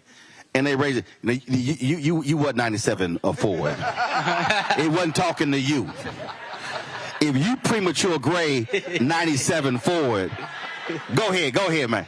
No, I just wanted to make that demonstration for you guys to understand, like, who I'm speaking for and what I represent. For those who don't know, I do a lot of community work here in the city of Philadelphia. I got a nonprofit called the What I Wish I Knew Foundation.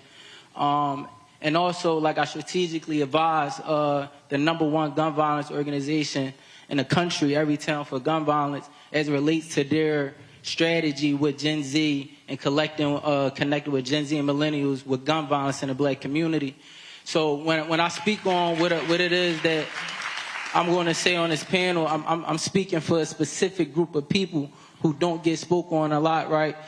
My cousin once said something to me a minute ago, and it changed my life. He said, if you wake up on the edge of your bed and you think about what you got to do, you already lost, because the day happened. It's already here, right? So I think the conversation, the election is here, right? We got to look at the statistics of data when we talk about what Gen Z did for Biden's campaign and him getting elected, right? Gen Z, we are a very, very, you got to show us something. It's an eye and ear game. It's an eye and ear game. You want to know why? Me born in 97, I was the first generation of kids raised on this right here, right? So our view on stuff is different. Yep. And every time I'm in positions like this and I'm in rooms, I always love to echo and mimic, because for me, right, and by the grace of God, I got a good track record. But for a lot of people, that's not good enough in spaces. You know what I'm saying? So when we talk about connecting with the people that's not being connected, Sherelle Parker, she won, right? About 200,000 votes. That's 10% of the city. what somebody spoke about earlier, let's talk about that 90% margin that we're missing out on that can relate to what's going on right now. So what I'm hearing in the city, right, and I'll pull this up, this analytical data. Just the other day on my timeline, somebody posted, said, who y'all voting for? They put both of the candidates, but the thing is 41% said neither. This is people from my generation, right? So what I'm hearing is our voices is not being heard. You get what I'm saying? We get in rooms and I talk to organizations all the time. Oh, yeah, you're doing great work. What's your budget for social media? They don't have one. Well, hold on. You know what I'm saying? Hold tight 1 second, because I'm going to go to Congresswoman shortly. But here's what I also say because I was just at Alabama State just on Thursday. And I've been at other college campuses, and what I said to them was I said millennial and Gen Z, they actually make up the largest demographic in the country right now. Yes. And what often happens is they say, I'm tired of all these old people running. Then my response to them is, but the group that actually votes the highest in the country is 65 plus. And so the reality is politics works by who shows up. That's just fact. The squeaky wheel gets the most grease. One second. And so what I'm often, when we're having these conversations, what I'm often saying to millennial and Gen Z when we're having this discussion, and that is, if you want to see something change, the reality is you have to be in the game. And so so what's happening is there has to be more conversations directly with what you're talking about with folk to understand this is the game. If you don't vote, if you do sit out, you're guaranteed not to have anybody pay attention to you, because that's just how the political game works. I had some young folks came to Jesse Jackson Jr. when he was in Congress, and they said, man, if you ain't doing this, we're going to throw you out. He's like, no, you're not. He said, you see that high rise right there? He said, election day, they're going to come out there in their walkers, in they scooters. He said, and they going to vote early, often, and they'll call everybody. And he said, the day y'all show up like they do, then I'll listen to you. And then he walked off. They were all like, did he just do that? And he was like, yeah. And so that to me is also, that's walking people through how this process works. But I want to put a pin in that right now, because again, we had some technical issues with the Congresswoman. I want to get her. I'm coming back to this, so just hold that point. Yes. Congresswoman Ayanna Pressley of Massachusetts has really been one of the voices talking about Project 2025 and its impact on our people, on this country. She's with the Stop Project 2025 Task Force. Congresswoman, glad to have you back on Roland Unfiltered. Good to be with you, Roland. Congratulations on the Hall of Fame, by the way, brother. We're so proud of you. I appreciate it. Thank you so very much. But you really been sounding the alarm at Project 2025, and that really took off when Taraji Henson called it out on the BET Awards, and it blew up. Then all of a sudden, when you sort of got to the convention, there hasn't been the same level of intensity. The Trump folks have been trying to deny that that has anything to do with them. They're like, oh, it has nothing to do with us. But the fact of the matter is, the agenda of the Heritage Foundation is absolutely going to be what Trump will do if he wins in 28 days. Absolutely, Roland. And bear with me a little bit, because there's a little bit of a delay on my end. But listen, Project 2025 is institutionalized Trumpism. It was written by Trump's friends for a Trump White House to advance Trump's agenda. And what is institutionalized Trumpism? It means harm to every person who calls this country home. They want to control every aspect of your life, from your womb to the bedroom to the classroom. They want to ban bodies. They want to ban books. They want to ban words. It is anti-blackness on steroids. When you're talking about eliminating the Department of Housing and Urban development, eliminating that, eliminating those civil rights protections, guarding against discrimination, eliminating the Department of Education. I was the lead negotiator in the House on student loan debt. I want to say something to that young brother. You know, you are powerful. The reason why an issue like student loan debt cancellation is an issue that has been mainstreamed into the discourse, and we were able to push Biden on that, is because we held him accountable to the coalition, multi-generational, multiracial coalition that pushed him on this issue, especially black borrowers, because it is a racial justice issue. They want to privatize these loans. They want to stop the public service loan forgiveness program. They want to eliminate Head Start. They want a national ban on abortion, a nation of forced birth. Do you know what that impact would be on black women when we have a black maternal morbidity crisis where we're still 3 to 4 times more likely to die in childbirth or post-birthing complications? They want to fire massive firings and hiring freezes and budget cuts when it comes to dedicated civil servants by using the executive action of Schedule F. You know, when we talk about black jobs for real, you're talking about some 3 million federal jobs, 1 in 5 of which are held by black folks. So 600,000 black folks, at least, who stand to be impacted and to have their livelihoods threatened if they're not Trump loyalists or sycophants.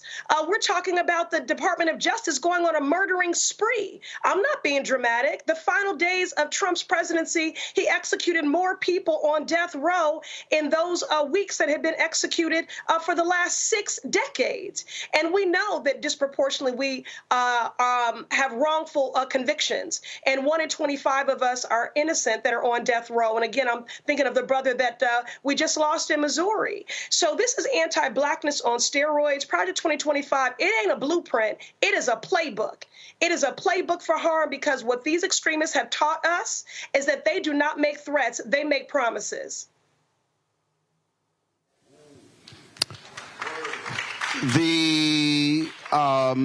When you talk about Project 2025, almost 1,000 pages, one of the things that I keep trying to explain to people that's in there, they want to target anti-white racism. They believe that racism against white people is much bigger and broader than anything regarding black people, even though hate crimes impact black people every year more than anybody else. The other thing is when you look at what they're trying to do here, they literally, and Trump just the other day in Pennsylvania, he wants to go back to rename those military bases after Confederate heroes. It got a huge applause the other day. That's what they want. They want to go back and remember. They also removed they removed the Confederate flags, emblems from these military bases. These folks want that to return. So when they say "Make America Great Again," they really are saying "Make America white, white, white again." Roland, Project 2025 is about taking us back to Jim Crow and then some. And again, it is about the gutting of our freedoms, the dismantling of the federal government as we know it. And not only does it implicate the federal government, Roland, it implicates the courts, because as we see, the bench is stacked.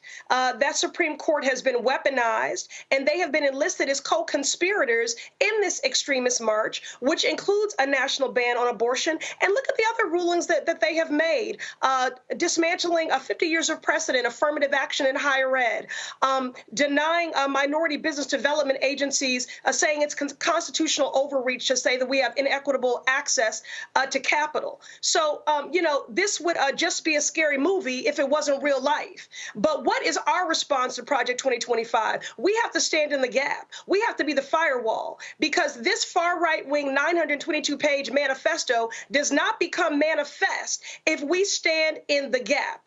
We don't sing, "I will overcome." We sing, "We shall overcome." And I'm asking people to not be complicit in the tsunami of harm that would come to black people, because although this document and this and Trump and J.D. Vance mean harm to everyone, we know that when white America gets a cold, black folks get pneumonia. And we definitely see that in black and white in this document. And that is exactly why I am working, organizing, mobilizing, agitating, and plan to vote as if lives depend on it for Kamala Harris and Tim Walz? Because it does. And listen, I'm going to invoke the words of Stacey Abrams. As someone who knows the Lord and grew up in the church, we don't elect saviors. We elect partners, and part of partnership is accountability. So there's not perfection on the ballot, but partnership is, and progress is, because Kamala Harris and Tim Walz are about our freedoms and are about our future. When you talk about increasing access to capital, tax breaks for entrepreneurs, what that young brother's talking about, most young people, they don't want to work a job, they want to create a job. They want to create their own. She supports entrepreneurs. When you talk about our freedoms, bodily autonomy, you know, Project 2025, they're assaulting our intellectual freedom. They want to ban black books, ban black authors, our representation. They want to ban words, Roland, like reproductive freedom, diversity, equity, and inclusion. The stakes cannot be higher, the contrast more clear. All right. Congresswoman Ayanna Pressley, we surely appreciate it. Thanks a lot. Thank you, Roland. All right, going to go to a break. We come back. We'll pick up more of the conversation here at Mount Carmel Baptist Church in Philadelphia. Folks, Roland Martin Unfiltered right here on the Black Star Network. Back in a moment.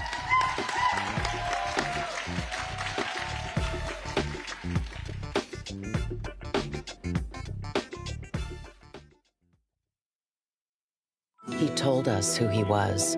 Should abortion be punished? There has to be some form of punishment. Then he showed us. For 54 years, they were trying to get Roe v. Wade terminated, and I did it, and I'm proud to have done it. Now Donald Trump wants to go further with plans to restrict birth control, ban abortion nationwide, even monitor women's pregnancies. We know who Donald Trump is. He'll take control. We'll pay the price. I'm Kamala Harris, and I approve this message. In 2016, Donald Trump said he would choose only the best people to work in his White House. Now those people have a warning for America. Trump is not fit to be president again. Here's his vice president.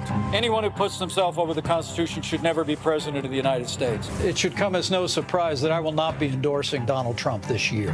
His defense secretary. Do you think Trump can be trusted with the nation's secrets ever again? No. I mean, it's just irresponsible action that places our service members at risk, places our nation's security at risk. His national security advisor. Donald Trump will cause a lot of damage.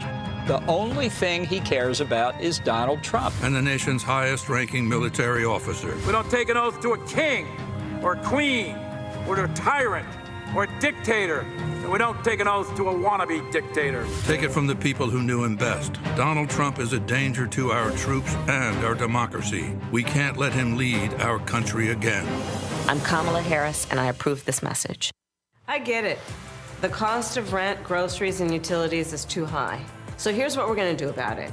We will lower housing costs by building more homes and crack down on landlords who are charging too much. We will lower your food and grocery bills by going after price gougers who are keeping the cost of everyday goods too high. I'm Kamala Harris, and I approve this message because you work hard for your paycheck. You should get to keep more of it. As president, I'll make that my top priority. Hi, everybody. I'm Kim Coles. Hey, I'm Donnie Simpson. Yo, it's your man Deion Cole from Blackish, and you watch Roland Martin, Unfiltered.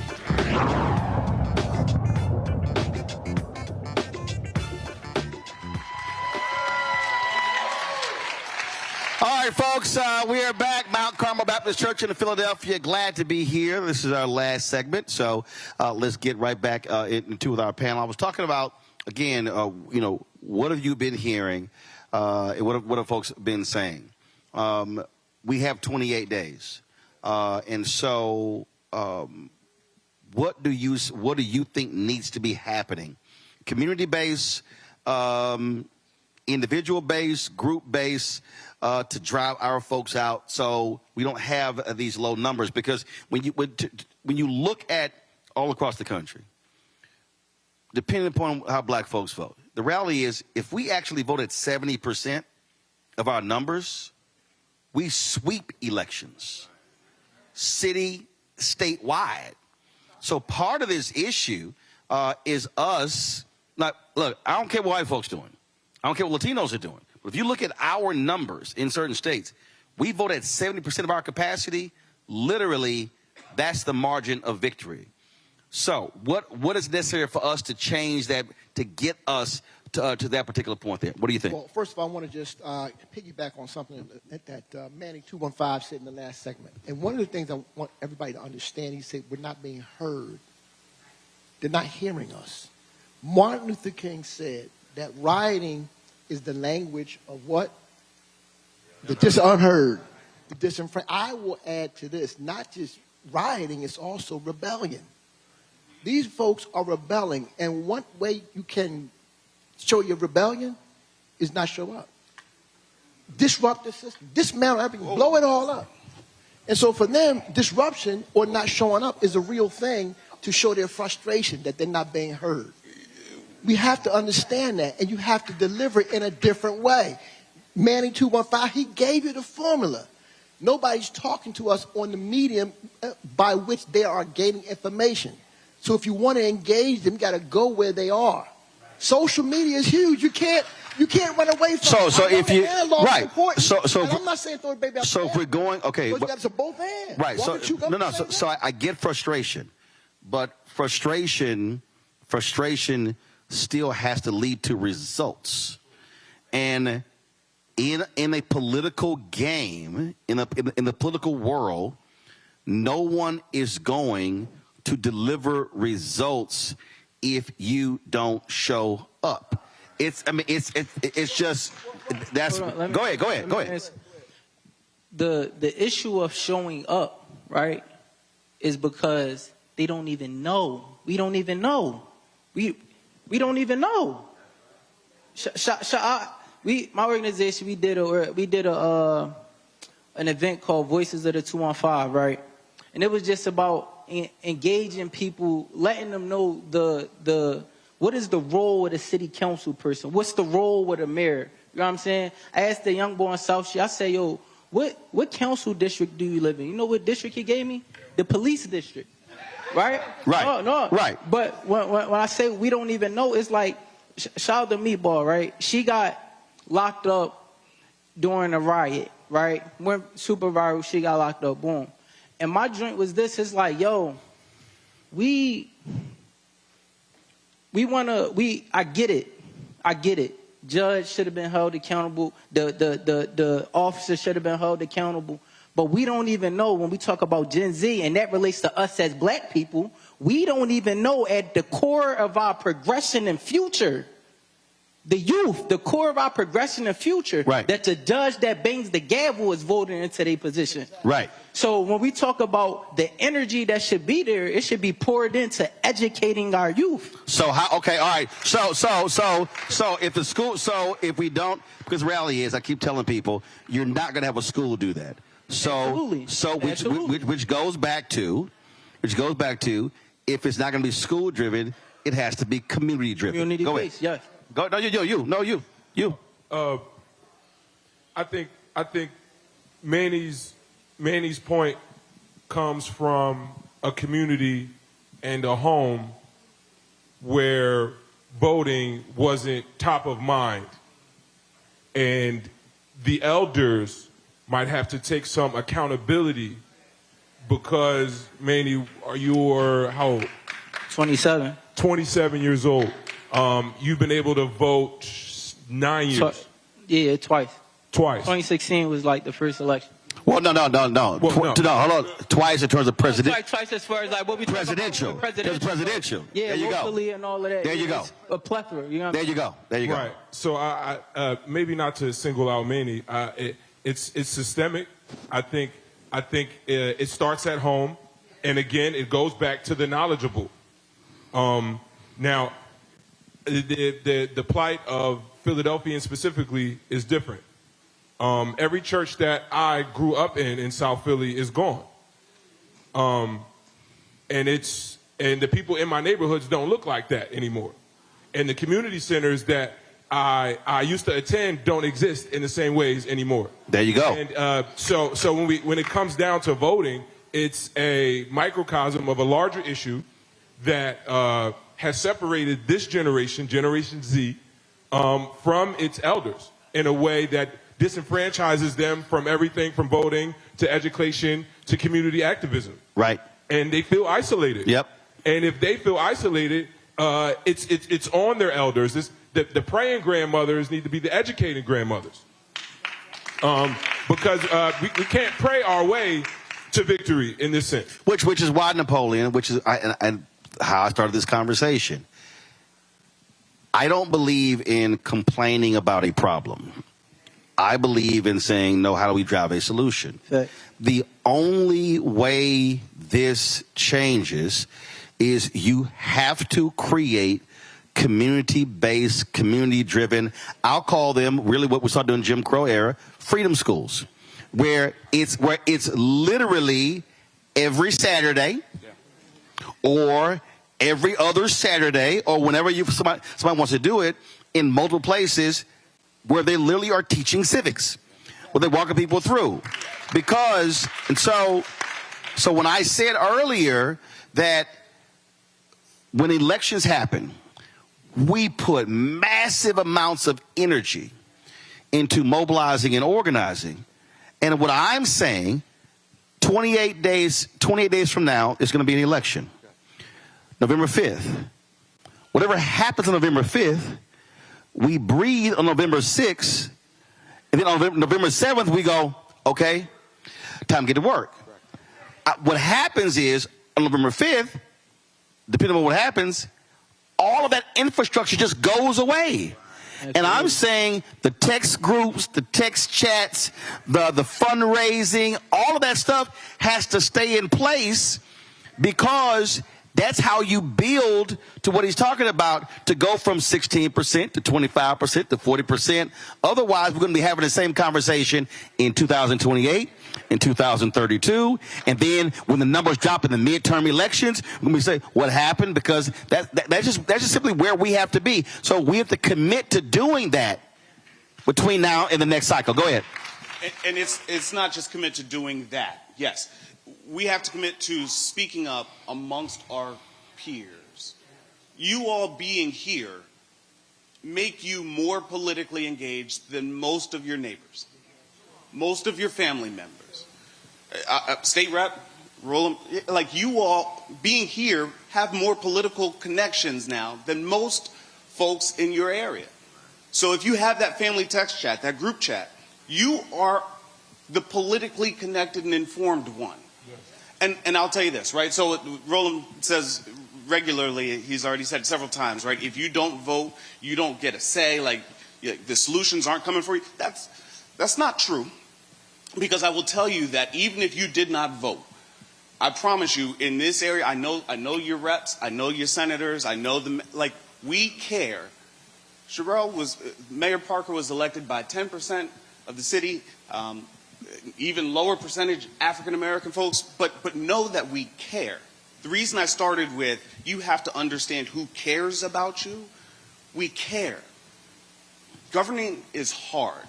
To call it chess is underestimating what happens in government. But follow me here. Follow me here. No, follow me. The reason I made that point is because when you run for re-election, you know what you're going to do?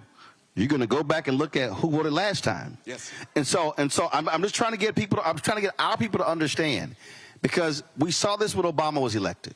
This is what I said in 2008. That was an inauguration parade. Everybody else left the parade, but we stayed. For 8 years, we were like, oh my God, we got a black first family. Yeah. And everybody else left and was executing an agenda. Yeah. In the first 60 days, people complain about LGBT community. In the first 60 days, they presented him with a 54-page agenda. I'm telling you, I was there. Black organizations met his 5th year. I was at the hotel in D.C. It took them 9 months to put all their ideas in a proposal, and I was like, we waited 5 years? And so what I'm saying is, what we have to understand is when we talk about politics, you are going to listen to those that show up. What happens when there's a shooting or a protest? I covered city council.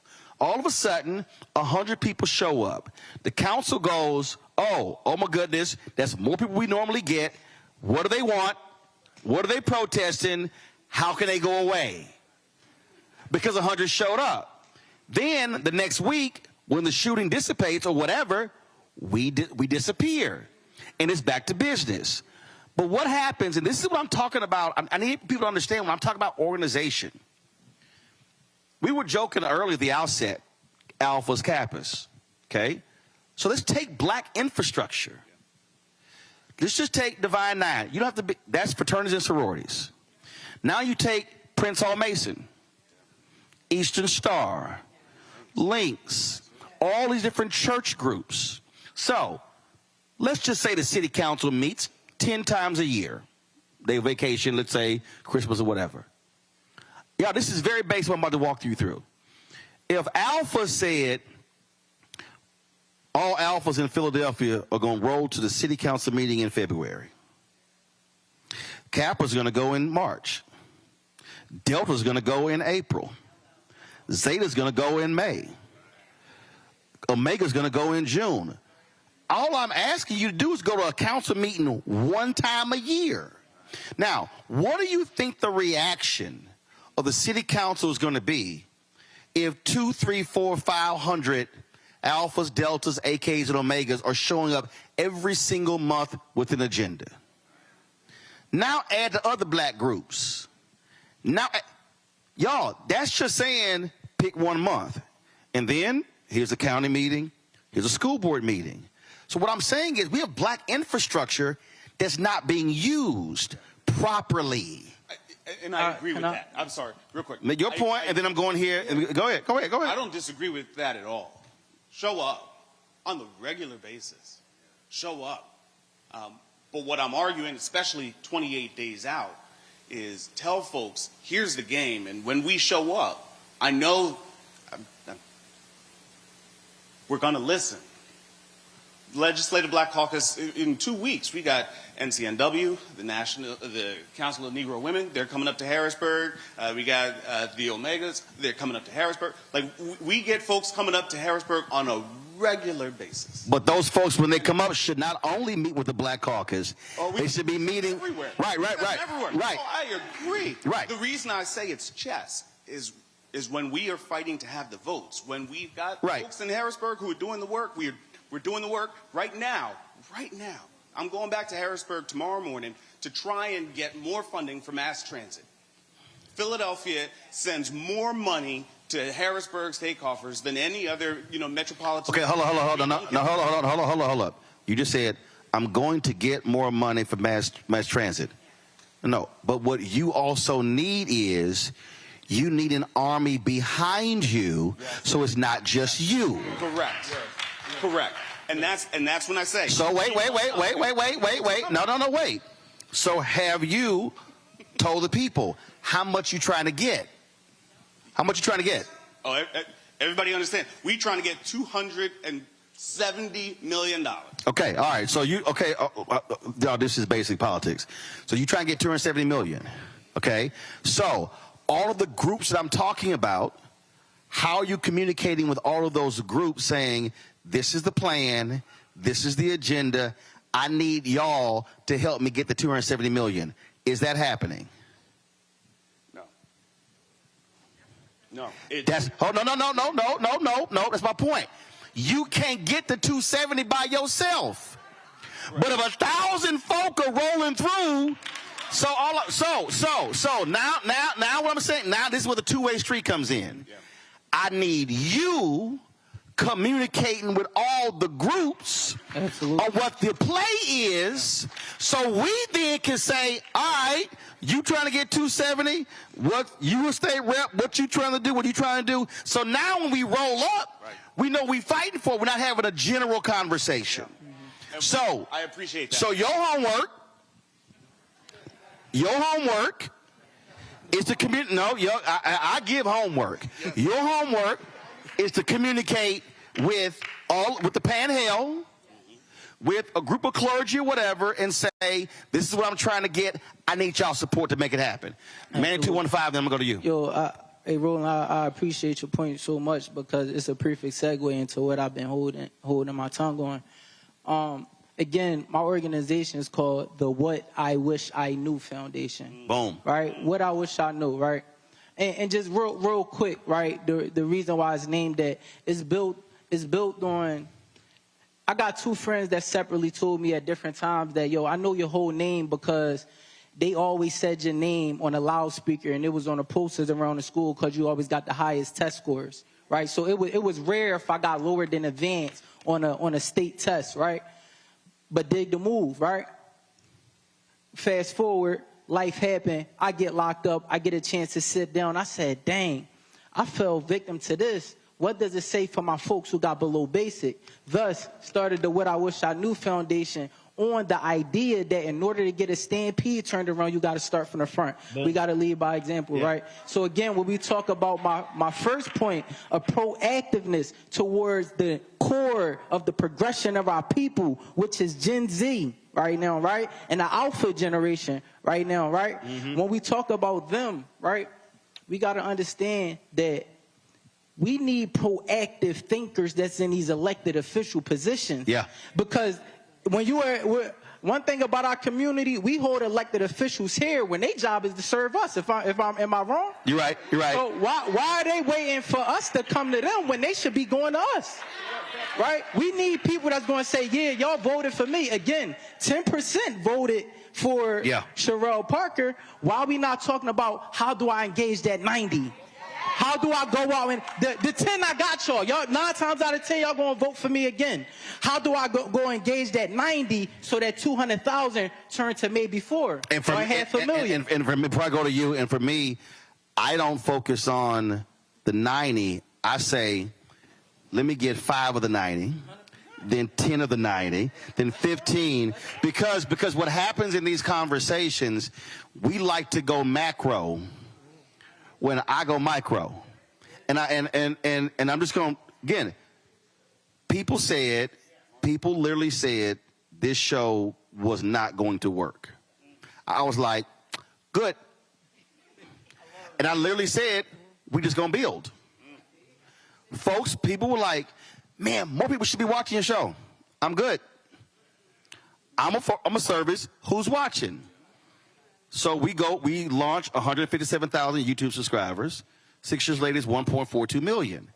Only because we just did the work every single day. We planned, we focused, we did the work, high quality. People said, I love it. Our fan base is given more than 2.5 million. I'm saying all of that is because leaving here, I need us to stop trying to think macro and think micro. If I can just impact 5 or 10, and then ask those 5 or 10 to go get 5 or 10, and ask those 5 or 10 to go get 5 or 10. That's how it builds. Go ahead with your final comment. Go ahead. In the spirit of homework, I know we talk about 28, 29 days, but our first number is 13 because we got 13 days left that a person in the state of Pennsylvania can still register to. There you go. There you go. Okay. And the homework for the people, for the woke in the room, is to go through that group text with your homegirls and your bros to see how many of them haven't even registered. There you go. We've got a QR code in the back that you can send them and say, hey, can you check this real quick? No. See, we don't do that. Bring the QR code up here. Okay. First of all, is more people watching than who's in the room. All right, well, we're going to put it on the screen. So bring the QR code here. But then go ahead. And then the second thing is, again, each one reach one. So I guess now that we know that there's a voting center in the Popeyes, how many people can you get to Popeyes?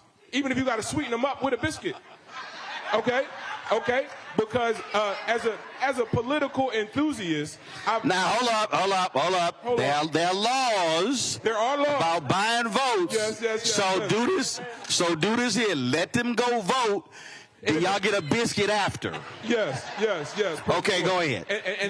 And then my last part is, I definitely want to shoot some bail because I've been a friend to that 38 special, I like to call them. Those 38 members of the Congressional Black Caucus leadership in Pennsylvania. And I understand in a real way because I've been to Harrisburg and I see what they're up against. 38 is only, 25% of the whole thing?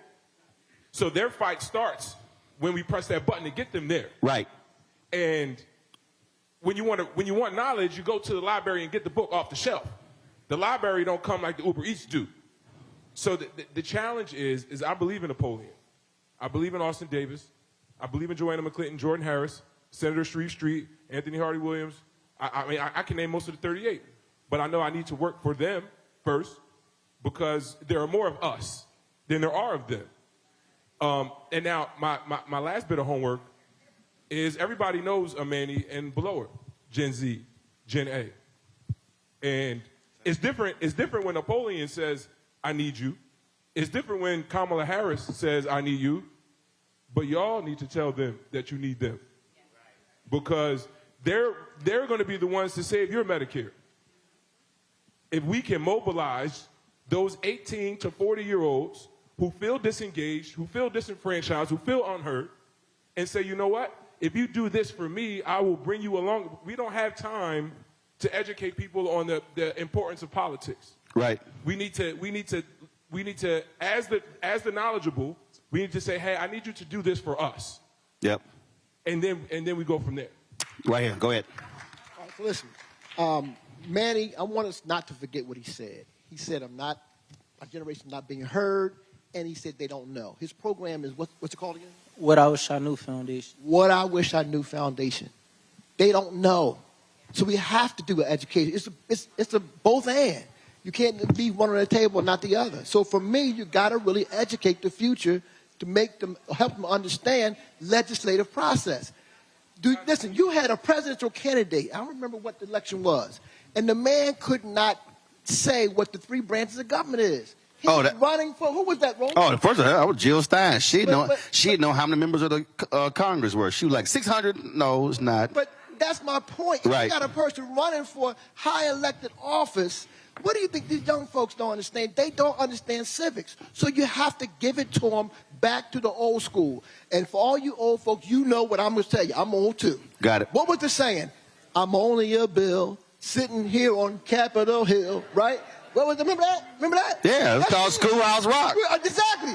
But that's how but they don't understand that. That's what I'm talking. You got to really educate them to really understand what's in it for them and the process. So this was a QR code, and so I know it's real small, but it's all good. I understand technology, baby. Take a picture of it, blow the picture up. That's it right there. So if y'all are in Philadelphia, you're in Pennsylvania, point your phone right now to the screen. That's the QR code right there. And he's absolutely right. 13 days left to register to vote. Let me say it again. This is a margins election. Polling is very clear. The polling is clear how tight it is in Pennsylvania, in Michigan, in Wisconsin, in North Carolina, in Georgia, in Arizona, in Nevada. Those are the 7 battleground states. That's the presidential race. You also have an Ohio Senate race, okay? Montana Senate race, Arizona, Nevada, West Virginia, Florida, Texas. You also have critical state Supreme Court races, okay? Those matter in Ohio, in Florida, in Michigan. And so what I need our folk to understand, and I'm glad that the panelists said this here, again, y'all, micro. If every person in this room says, leaving here, I'm going to commit myself to texting or calling 10 people and ask them the question, are you registered? If anybody replies, no, I'm not registered, your next question should be, are you going to register? And if they say to you, hey, I ain't really feeling this, I'm not really interested, then I want you to ask them, what are the 3 things that you care about? And then explain to them how politics has a direct impact on those 3 things. Now, I know somebody watching, and I guarantee you somebody's saying, yeah, all right, man, but I don't know about all that. Come on, give it here. I don't know about all that. Come on, pass it in. I got it. Yeah, we do the show a little bit different, okay? We just go ahead and do it. I know somebody's sitting here watching and they're saying, okay, all right, so let me explain to you. A few years ago in Virginia, there was a race. It was a tie. The same number of votes. They had to draw the name out of a hat.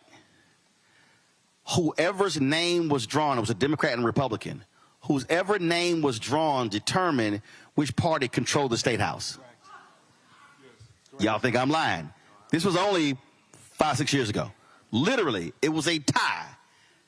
They had two names in a hat. The Republican name got drawn. The Republicans controlled the House of Delegates in Virginia by pulling out of a hat. Trayvon Martin's mother, Sabrina Fulton, ran for county commissioner in Maryland, lost by less than 300 votes.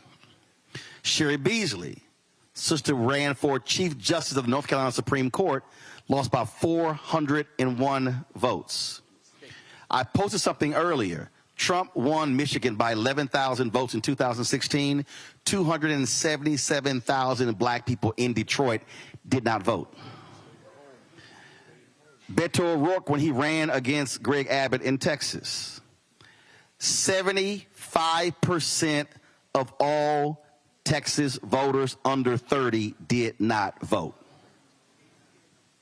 So, don't think for a second that if each person in here hits 10 people, now you multiply the number of people in here, that it has no impact. Last piece of homework for everybody else in here. All of y'all on social media. You either on Facebook, Twitter, Instagram, TikTok, Snapchat, fan base, LinkedIn, say it again? Threads. Right, that's new. So, Threads, Spoutable, Spill, all of those. Y'all, this is real simple. All you got to do is go to Kamala Harris's Twitter page, click it, save photo, repost it. That's all you got to do. You ain't got to go search. I'm just helping y'all. You ain't got to go Google nothing. You can just go right there and say, okay, if you go to Joe Biden's Twitter account, he has a graphic that says how many. Matter of fact, I'm just going to show. He has a graphic. I'm just going to show y'all how easy this is. If you go to Twitter, all right, pull it up. Pull it up. Pull it up, y'all. Okay.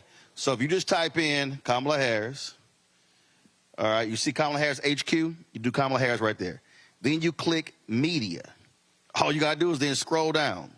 And you say, oh, Kamala Harris will cover home care for seniors. You click that. Y'all see it right there? Hold that down. Save photo. Boom. Now, I'm going to go over here to Instagram. I'm going to take that same photo right there. Click next. Let's go.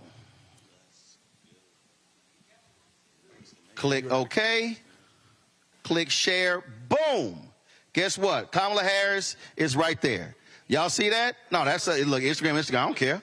Instagram. That's Instagram. Instagram gonna show you all kind of stuff. So y'all saw what I did? Y'all saw what I did? Y'all see that? See Trump's President 2025? I pulled that. Y'all see that?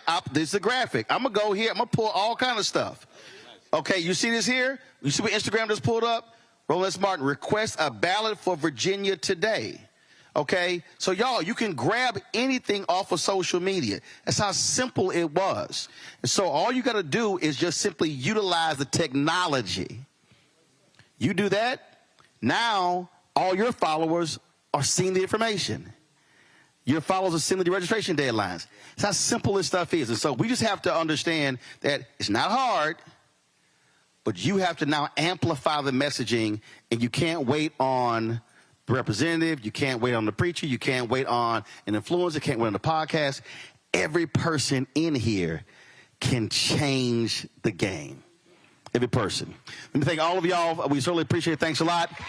Pastor Board, thank you so very much. Let me thank all of y'all who showed up. Tomorrow, pull the graphic up in control room. We're going to be at Roland Baptist Church tomorrow. Sharon. See, I was checking it. I was like, because, you know, some people not Sharon. Y'all know black people. I ain't never went to a Sharon Baptist Church. I'm just saying. That's what, look, most time it's Sharon. Come on now. That's y'all. That's how y'all doing in Philly? Okay, all right, because y'all know anywhere else in the world is called the Church of Sure. Yeah, y'all know. Come on now. That's the Church of Patty. Okay, all right. So we're going to be there tomorrow, 6 to 8. And then on Thursday, pull the graphic up, we're going to be at Lincoln University. broadcasting from the chapel there. Control room, pull it up, please. Thank you very much. So we'll be at Lincoln on Thursday, and so we appreciate it. Again, don't forget, support the work that we do. Join our Bring the Funk fan club. You can see your check and money order, P.O. Box 57196, Washington, D.C., 20037-0196. Cash, PayPal, R. Martin Unfiltered. Venmo is RM Unfiltered. Zelle, Roland at RolandSMartin.com. Roland at RolandMartinUnfiltered.com. Download the Black Star Network app, Anthony. Download the Black Star Network app, Apple phone, Android phone, Apple TV, Android TV, Roku, Amazon Fire TV, Xbox One, Samsung Smart TV. And be sure to get a copy of my book, White Fear, How the Browning of America is Making White Folks Lose Their Minds, available at bookstores nationwide. Get the audio version on Audible. All right, folks, this here, general election dates right here. And so last day to register in Pennsylvania, October 21st, last day to apply for a mail ballot. October 29th, election day is November 5th, and completed mail ballots must be received by 8 p.m. On November 5th. And so and you can get more information by going to vote.pa.gov. If you're not in Pennsylvania, go to your state secretary of state's website, or just simply go to iwillvote.com, iwillvote.com, to get all the information that you need. Folks, thanks a bunch. I appreciate it. Pastor, thank you so very much. Glad to be here. I'll see y'all tomorrow. Holla!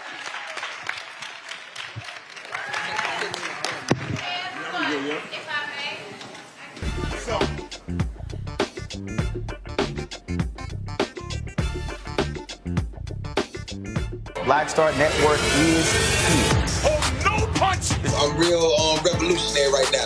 Thank you for being the voice of Black America. All momentum we have now, we have to keep this going. The video looks phenomenal. See, there's a difference between Black Star Network and Black-owned media and something like CNN. You can't be Black-owned media and be scared. It's time to be smart. Bring your eyeballs home. You dig?